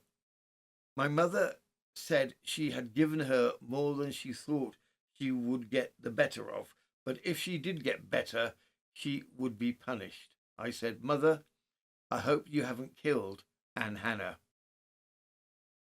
She said she came from Dowry unbeknownst to her husband or to anyone, that she'd had words with her man Samuel on the Saturday night, and she had not spoken much to either on Sunday or Monday. She said she would never tell anyone as that she had been to my house. She had not been seen by anyone as she came, that she had not passed the neighbours' houses as she came up the riverside, and she would go back the same way. She then left. The trial. The trial takes place in April and is well attended. Mary herself is a pitiful sight at the court. The trial retells the evidence of the fractures and the bruising sustained by Anne and the finding of the body. Testimony is brought forward of the strange behaviour of Mary finding her in bed with different clothes on than she had been seen wearing a few hours before Anne's brutal murder, and the finding up in the loft of their house the bundled, bloody clothing. Regarding Mary's terrible accusation that her own mother had committed the crime, multiple witnesses came forward with solid alibis for her mother for the whole day of the event. Additionally, the discovered mallet had been hidden behind a barrel now that it has dried, and it has taken on the reddish colour of dried blood. The defence, which calls no witnesses, begs the jury to hold on to doubt that it was Mary, but offers no alternative explanation to the evidence produced. It takes the jury only some 20 minutes to find Mary guilty. What then transpires is a horrific, pathetic scene in court that moves everybody there. From the Scotsman, the 10th of April, 1862, the Carsfane case. His lordship concluded by directing the jury that while a verdict of culpable homicide was always competent under an indirection of the murder, he was bound to tell them in point of law that if the facts of the case were proved, they amounted to murder. The jury then retired, and after an absence of 20 minutes, returned into court with the verdict unanimously finding the prisoner guilty of murder as libelled. Lord Dease then addresses the prisoner in a very solemn terms and sentences her to be executed at Dumfries on the 20th of April. After referring to the circumstances attending the crime, his lordship said it was impossible for anybody who heard the evidence to expect that there should have been any other verdict. There now remains for me to pronounce upon you the last sentence of the law. The prisoner in tears said, "My lord, it never was me. It never was me." His lordship continues, "The time of all of us in this world is short, which most of us it is uncertain, but it is necessarily short in your case. Days are numbered. They must indeed be few." The prisoner, "No, my lord. No, my lord. I recommend you to use well those few days which you have yet to live." The prisoner, No, give me anything but that. Let the Lord send for me. I recommend you to use the short time that you still have in this world to make your peace with God.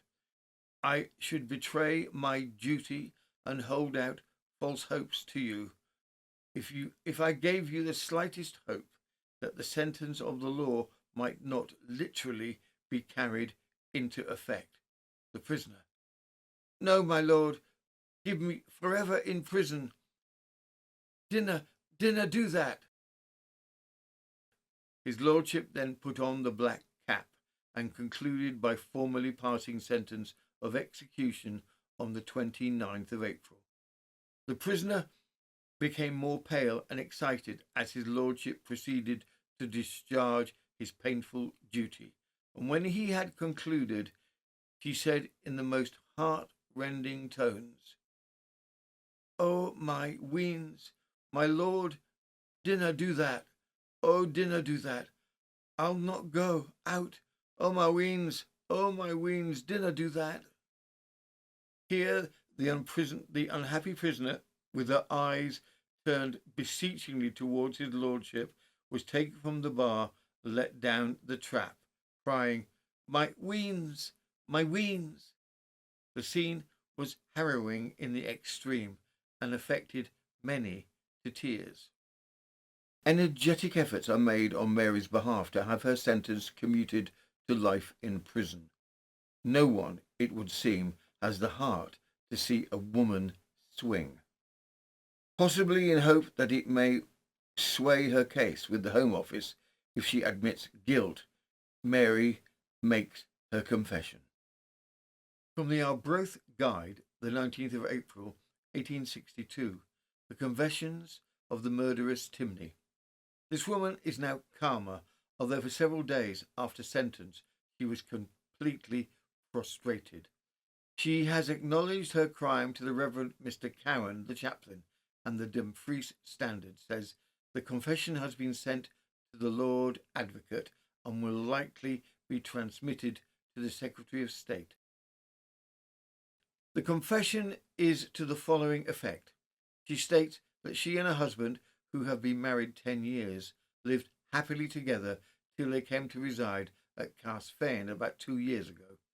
Some time after that, she says, the deceased Anne Hannah acquired a great influence over her husband, which caused differences between them and originated in her mind a jealousy of the deceased. On the morning of the fatal occurrence, she went to gather some sticks for fuel, taking with her a rope with which to tie them.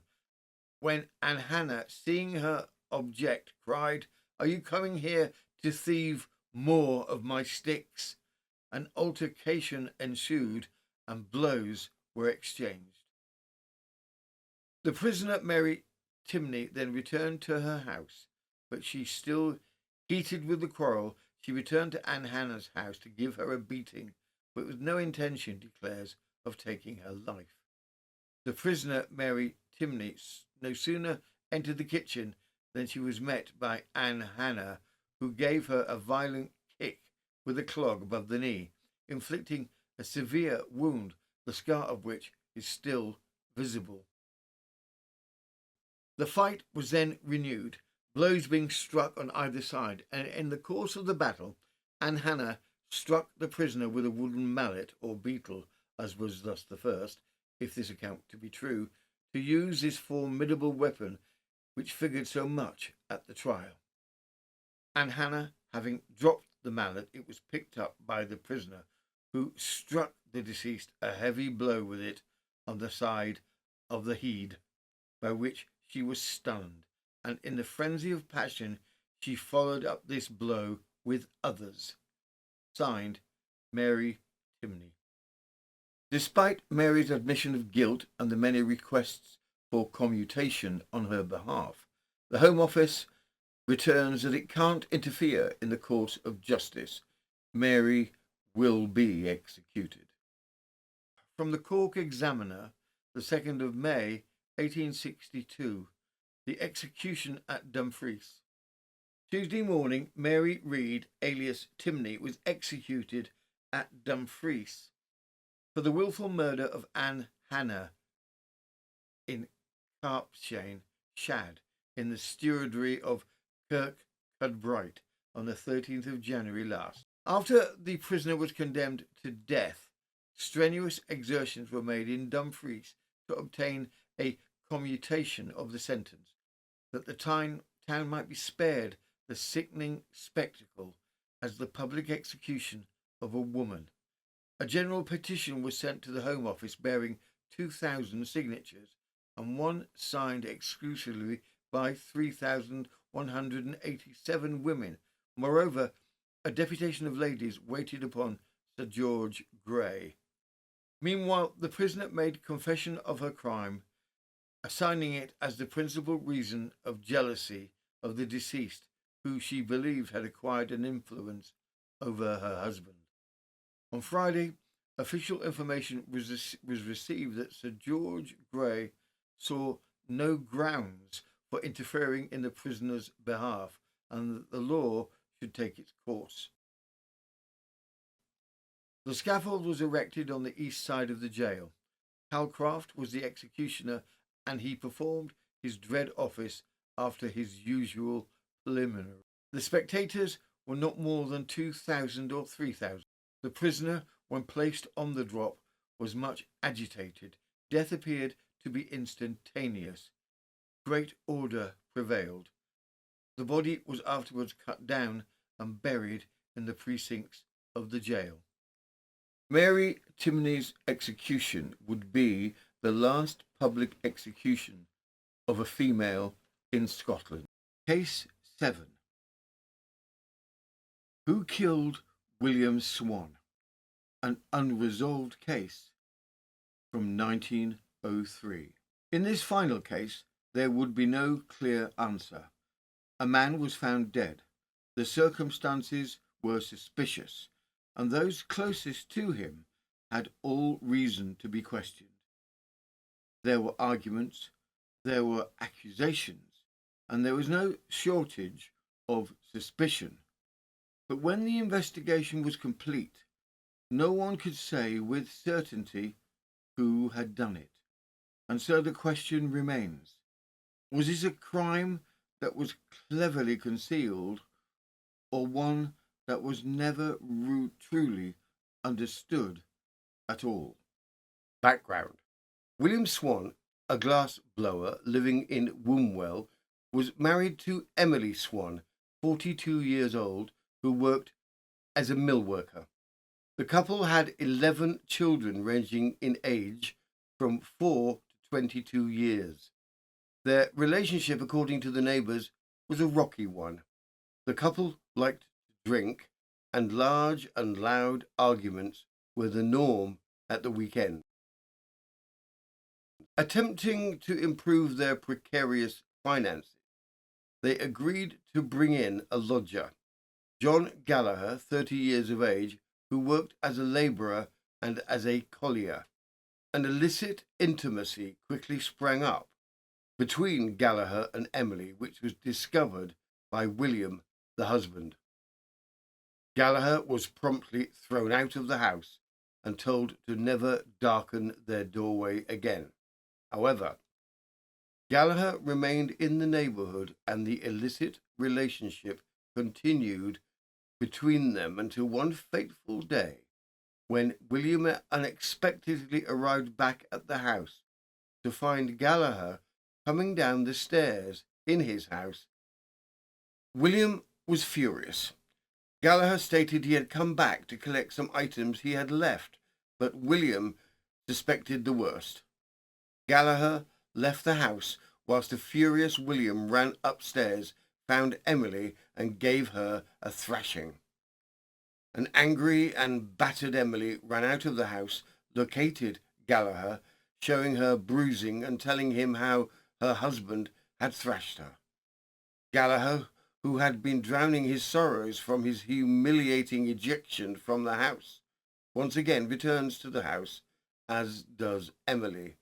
The door is closed, but sounds can be heard. From the Yorkshire Evening Post, the 8th of June, 1903. Drink tragedy at Wombwell. A Saturday night row. The alleged assailant missing. William Swan, a blower of Alma Square, was killed on Saturday in George Street in Wombwell. It is alleged as a result of a violence on the part of John Gallagher, a colliery labourer formerly lodged at his house. It is stated that the deceased had been jealous of Gallagher and required him to leave the house, but found him there on Saturday evening. He refused to believe his wife's assertion that the man had merely been upstairs to get some papers which he had in the house when he lodged there, and he thrashed her. Mrs. Swan rushed out into the street, and Gallagher, who had not left the neighbourhood, returned, and it is said attacked the deceased.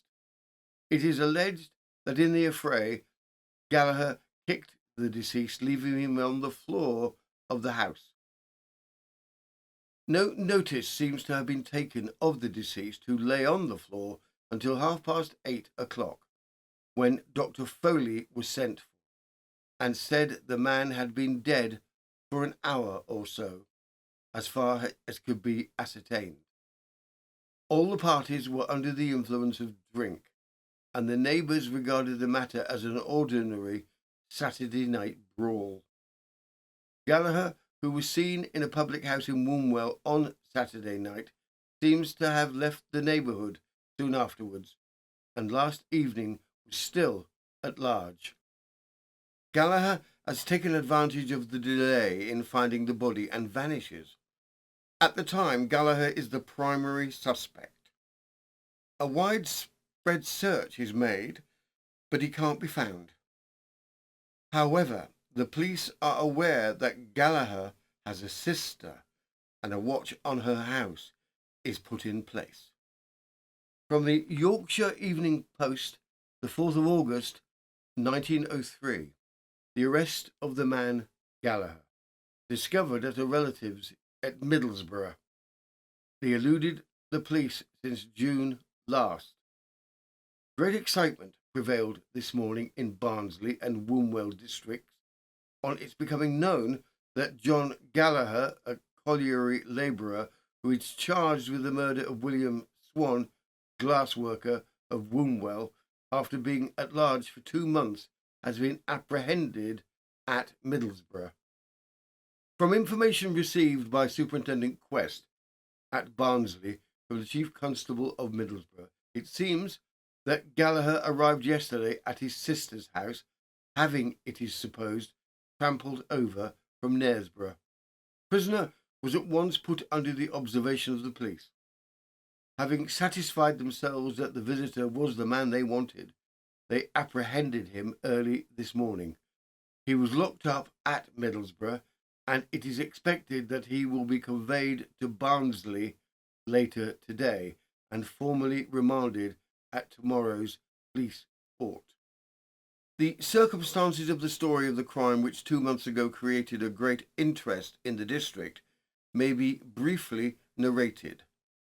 John Gallagher, who was employed at a local colliery, lodged at the house of William Swan, the deceased man, who resided in Milton Square off George Street in Wombwell. The evidence given at the house showed that Gallagher, of whom Swan was jealous, had visited the house in the deceased's absence. Arriving at home on the 6th of June, Swan caught the prisoner coming downstairs. In the course of a dispute, Swan struck his wife, who ran out of the house, and subsequently, after seeing Mrs. Swan, Gallagher went to the house and, it is alleged, kicked and ill-used Swan, who was left lying on the floor and had been dead some time when a medical man arrived. The remarkable part of the story is that, owing to the late hour at which the injuries were known to have proved fatal, the prisoner got a good 2 hours' start of the police. It was known that after visiting several public houses in Wombwell, the prisoner took a late train to Sheffield. He, however, rebooked at Sheffield for Bradford, but left the train at Manningham, evidently to avoid being traced. Since that time, the police appear to have lost all trace of him, although there has been many stories in circulation as to his whereabouts. With Gallagher now in remand, investigations continue regarding the murder of William Swan. But new evidence has been discovered indicating that Emily Swan may not have been a helpless bystander in the murder of her husband. The question of the bloody poker close to William's dead body raises the spectre of Emily having been equally involved. There is also the legal question of incitement. Is the person encouraging a crime equally culpable? The case is followed with keen interest. From the Yorkshire Evening Post, the 12th of August 1903, prisoner again remanded at Barnsley. A curious but orderly crowd. Barnsley was very excited this morning. The centre of interest lay between the West Riding Police Court and the railway station. It was at the former that the two rather insignificant looking persons, John Gallagher and Emily Swan, were again brought up on a charge of wilfully murdering the female prisoner's husband. Gallagher was described on the charge sheet as a labourer of no fixed abode, and Swan as a widow of Wombwell. The man who is alleged to have been murdered by kicking was William Swan, whose death occurred at Wombwell on June the 6th. It is alleged that the accused persons were seen drinking together on that day. Gallagher was arrested at Middlesbrough, but the woman was not brought into the matter until only a few days ago.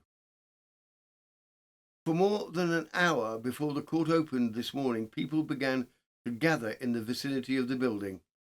There was a large male element in it. That is usually the case on such occasions, but mining districts like this one can always produce a good muster of men with a half day or two on their hands. By 10:30, the crowd had grown to hundreds, and each individual member of it, the men as much as the women, spared no effort in getting well to the front, with the double intention of gaining admittance to the courthouse and catching a glimpse of the prisoners when they arrived. For the man who had business at the court, admission was neither easy nor particularly agreeable. With the aid, however, of a sturdy body of borough and county constables, it was just possible to jam and be jammed through the iron gates into the haven of the courtyard. There was something that could be called a demonstration when the prisoners alighted at the court entrance and were quickly led inside. The court was full and excited, and the large waiting room was fuller and even more excited when Gallagher and Swan were briskly marched up between two officers to near the solicitor's table. The man, wearing clothes which appeared to have weathered the storms of many winters and the suns of many summers, was unkempt and apparently indifferent. The sheer contrast of his stubbly red beard and his black hair was in itself painful. The woman dressed in mourning had a defiant look on her white face. Both prisoners were little, the woman much less than the man. The expectant crowd behind the courthouse barriers were doomed to disappointment.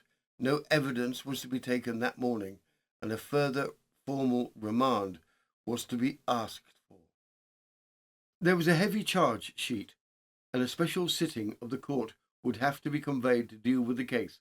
Consequently, Mr. Rideal rose and said, "In this case, your worships, I'm instructing by the Treasury to prosecute the two prisoners on a charge of murder of the husband of the female prisoner. I'm not ready at present to go on with the case, in which there are a large number of witnesses, some 17 or 18 I have, therefore to ask for a further remand until Tuesday next. If that will be convenient to your worships, I think it will be necessary that a special court should be held for the hearing." A charge of wilful death is, as expected, the outcome of the inquest. The case will go to trial. However, this oft-repeated sad story of a drunken brawl ending tragically has a twist, as there is real uncertainty as to who actually had committed the crime. From police investigations, both Gallagher and Swan are equally charged with the murder of Emily's husband, William Swan, and at court, Gallagher and Emily each have their own legal representation. Within the jail, as they await trial, the two are kept separate from each other, with Emily loudly protesting her innocence and Gallagher silent. The case is picked up in the national papers and followed eagerly. From the Yorkshire Evening Post, the 9th of December 1903, the Wombwell murder. Man and woman charged at the assizes, both sentenced to death. A squalid and disgusting story.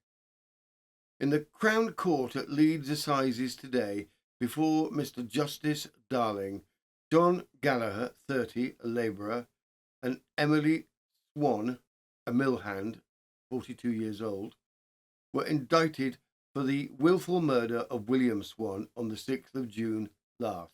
Mr. Mitchell Innes defended Gallagher, and Mr. Harold Newell represented Swan. Mr. Atkinson, in opening the case to the jury, said the two prisoners were charged jointly with the murder of a man called William Swan at Wombwell on the 6th of January last.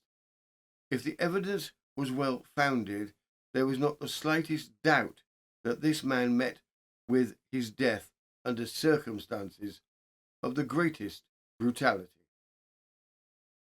William Swan was the husband of the prisoner, Emily Swan. Swan lived with his house at a place called Wombwell near Barnsley, and the house was in what was known as George Square. He was a glass blower by trade. The prisoner Gallagher, a miner, and he had for some time lived with the Swans. There was not the slightest doubt from the evidence that after he became a lodger in Swan's house, he'd become intimate with Swan's wife, the prisoner Emily Swan. Swan apparently became suspicious of the relationship between these two, and the consequences was that Gallagher ceased to be a lodger at their house. He appeared to have gone there afterwards because the evidence showed that on no one occasion he was ordered out of the house by the husband, and the evidence also showed that the disturbances were constantly occurring between Gallagher and this man Swan. He would show that the threats were used by Gallagher against Swan so late as the day before this unhappy occurrence took place, and that on the 5th of June, witnesses heard him threaten that he would kill this man Swan. Gallagher went to lodge at the house of Mary Ann Ward, who lived in George Square, just opposite the Swans, and on the afternoon of the Saturday the 6th of June, they were assembled in Mrs. Ward's house. The prisoners, Gallagher and Mrs. Swan, Mrs. Ward, the occupier of the house, a man called Wrigglesworth, Mrs. Ward's daughter Rose, and one or two other persons.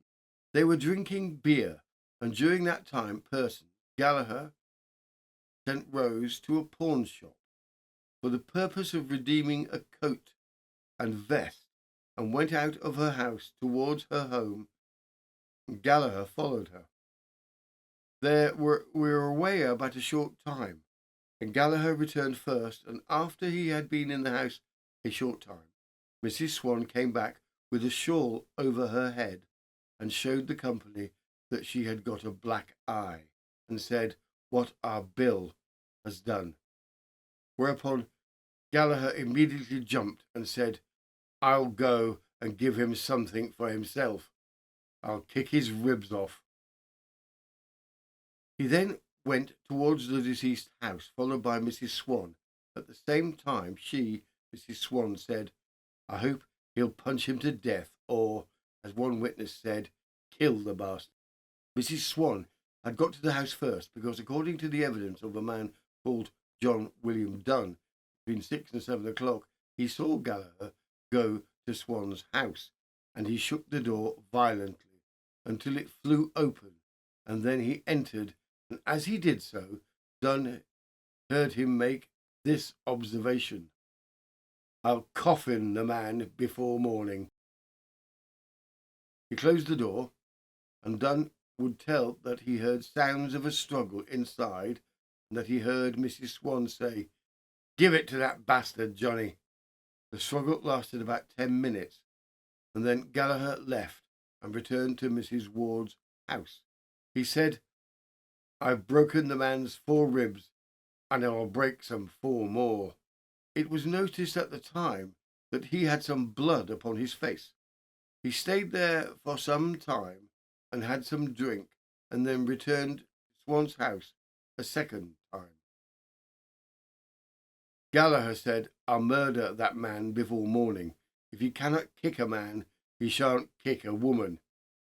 He then went in, and there was further sounds of a struggle, and again Mrs. Swan was heard to shout, "Give it to him, Johnny." This lasted 5 or 10 minutes, and then they came out of the door, Mrs. Swan holding Gallagher's hand. Gallagher went to Mrs. Ward's house, and shortly afterwards Mrs. Swan came to Mrs. Ward's and asked her to come over to her house, as her husband was dead. Mrs. Ward, with her son and Wrigglesworth, went to the house and found Swan lying in the back kitchen with his head propped up against a cupboard. He was dead, and by his left side was laying a poker. A number of witnesses were called who corroborated the learned counsel's statement. The first witness is the landlady of the lodging house Gallagher ended up in, having been kicked out of Swan's house.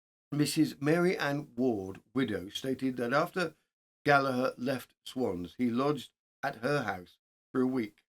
Gallagher told her he thought he had been turned out of Swan's house because Swan was a little jealous. Told him that he had been there at night when her husband was working. She was in Swan's house on the Thursday before this took place. She heard Swan order Gallagher out, and he said that if Gallagher wanted Mrs. Swan, he was to take her. She continued, it did not look like they got on very well, Mr. and Mrs. Swan. More evidence is brought forward from witnesses confirming the events as outlined by the prosecution. There is no question that William Swan had been murdered. The uncertainty, legally, is who had been the murderer. Gallagher's defence team makes its plea first. Mr.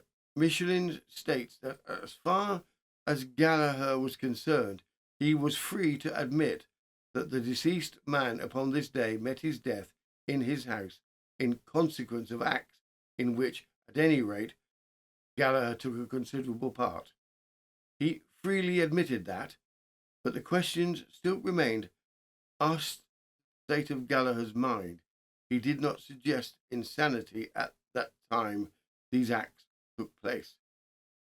The question they would have to decide was this a crime of deliberation, or was it a crime of passion? There was not the slightest doubt that Mrs. Swan and Gallagher had, during the time that Gallagher was a lodger, cohabited illicit relations with one and another. Mrs. Swan appealed to him when she had been assaulted by the deceased, and, besotted with drink and inflamed by his insane love for her, he went across to their house to administer chastisement. If they believed that he was in a state of fury and excitement because of the maltreatment of this woman who has given her love to him, they would not inquire merely into the words he used. He asked them to return a verdict of manslaughter. Gallagher's defence plea is followed by that of Emily Swan. Mr. Newell, for the female prisoner, said she had 11 children, many now living from 22 down to 4 years of age. Her past, no doubt, has been extremely reprehensible. When she used the language she did they think for one moment that she anticipated such a horrible conclusion of this matter? It was not stated that a single blow was struck by her. Every word she used, bearing in mind the vernacular language of the place, was consistent with no more than that Gallagher should give her husband a thrashing, and asked him to believe that she was horrified beyond measure when she found he had gone beyond anything she had ever dreamt of. He asked him to say she was not guilty of the horrible crime which was charged against her. The judge, in his summing up, reviews the evidence that has been given from all sides and then clarifies to the jury what would legally be included under the verdict of guilty of murder. The judge is summing up. His lordship, in summing up, said the two prisoners were indicted for the wilful murder of William Swan, the husband of Emily Swan. That William Swan was killed on the 6th of June and killed in the presence of the two prisoners by injuries inflicted upon him by either one of them or both of them. There was no doubt whatsoever, and the learned counsel for the defence made no attempt to deny that he did in that manner come by his death. It was admitted that one or the other of these people, or both of them, or one in the presence of the other, kill the man. Presumably, that was murder. But what happened here?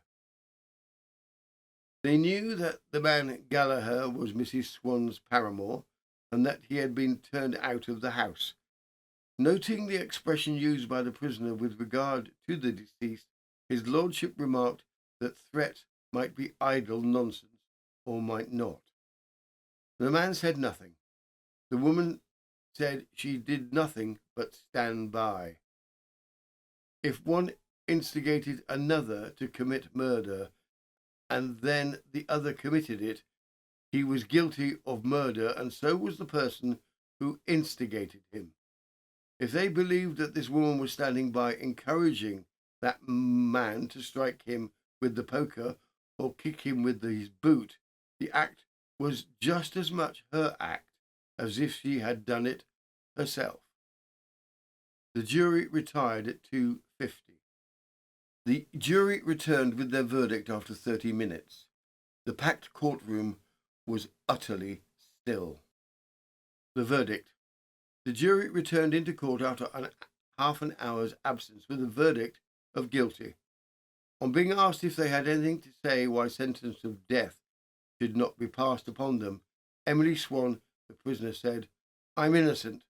I'm not afraid of meeting my death." His lordship, having assumed the black cap, addressed the prisoners.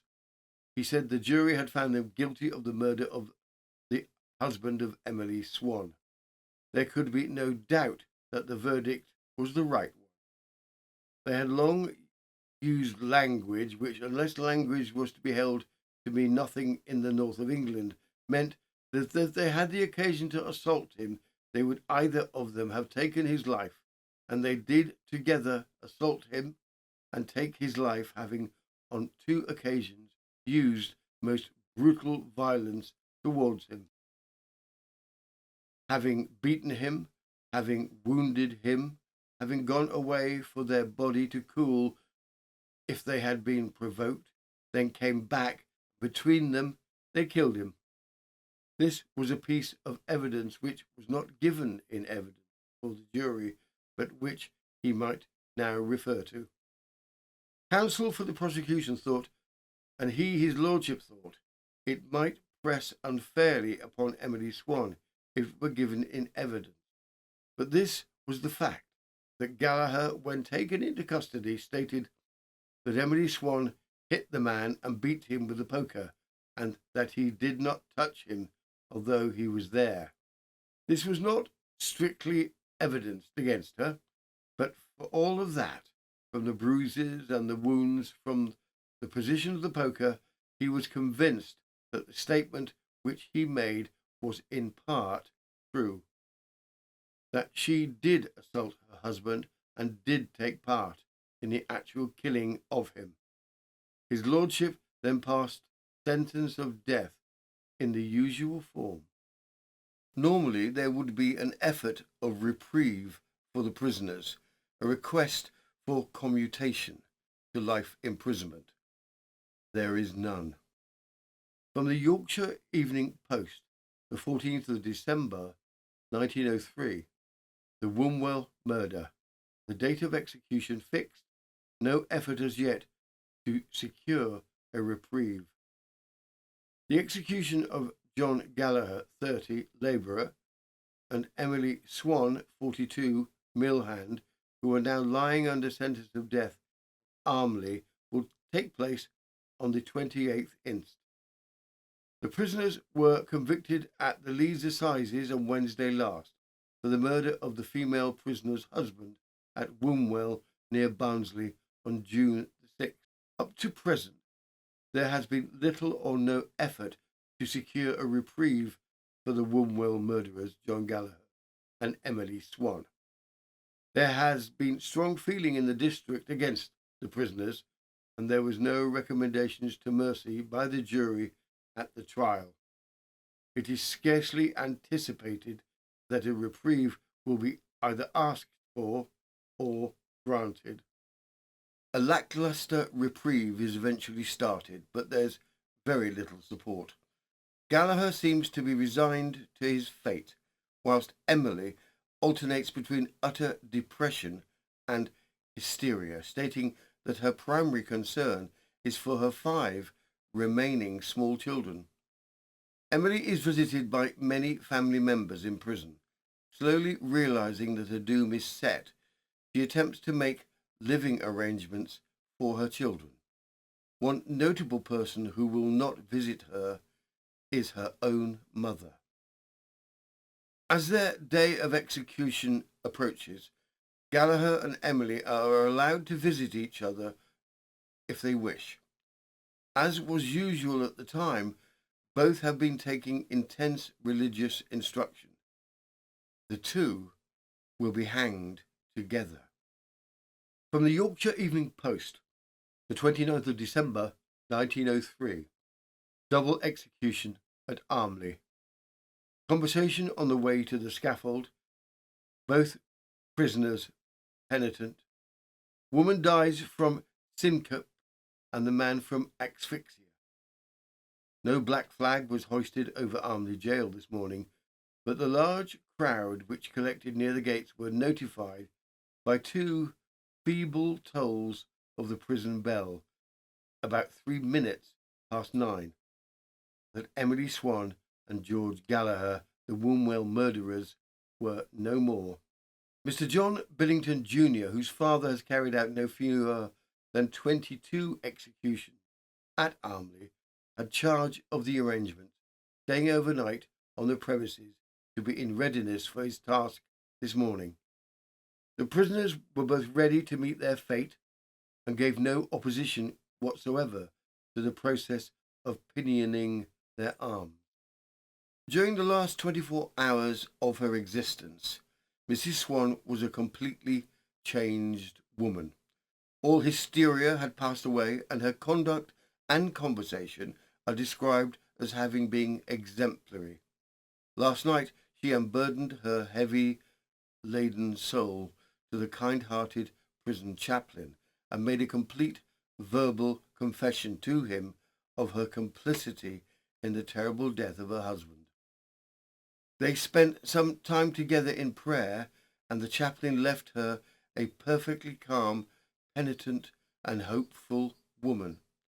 This morning he again visited her, and she took Holy Communion, and the chaplain gave her absolution. No less resigned to his fate was the man Gallagher. He evinced a degree of human feeling in his last interview with the Reverend Father, the Roman Catholic chaplain, that he was hardly thought capable of. The father prayed for him, and Gallagher joined in the appeal with an earnestness and a spirit of genuine contrition that deeply affected the father. Both the condemned bore up bravely, and just as they were approaching the scaffold, Mrs. Swan, in quite calm and natural tone, greeted her unfortunate conspirator with the salutation, "Good morning, John."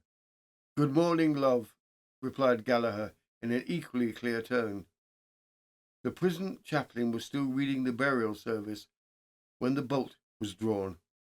Mrs. Swan was dead instantaneously, and Gallagher died in a second or two.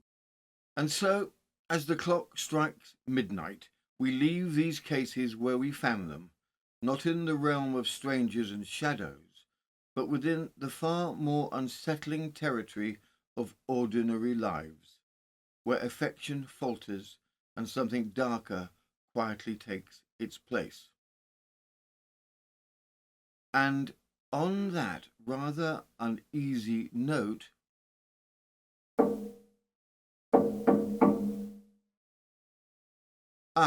well, that's an unfortunate timing.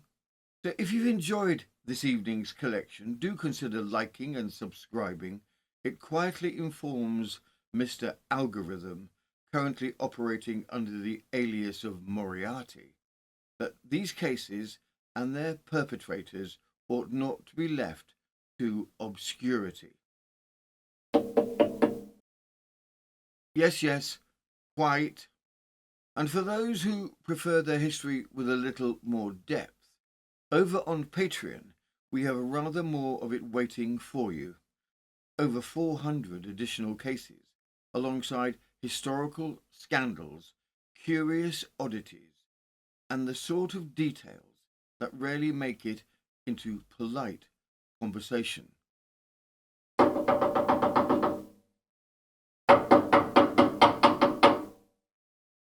Good heavens! One moment! This has been News of the Times, and I am Robin Coles, collector of obscure footnotes, occasional cataloguer of ill-advised decisions, and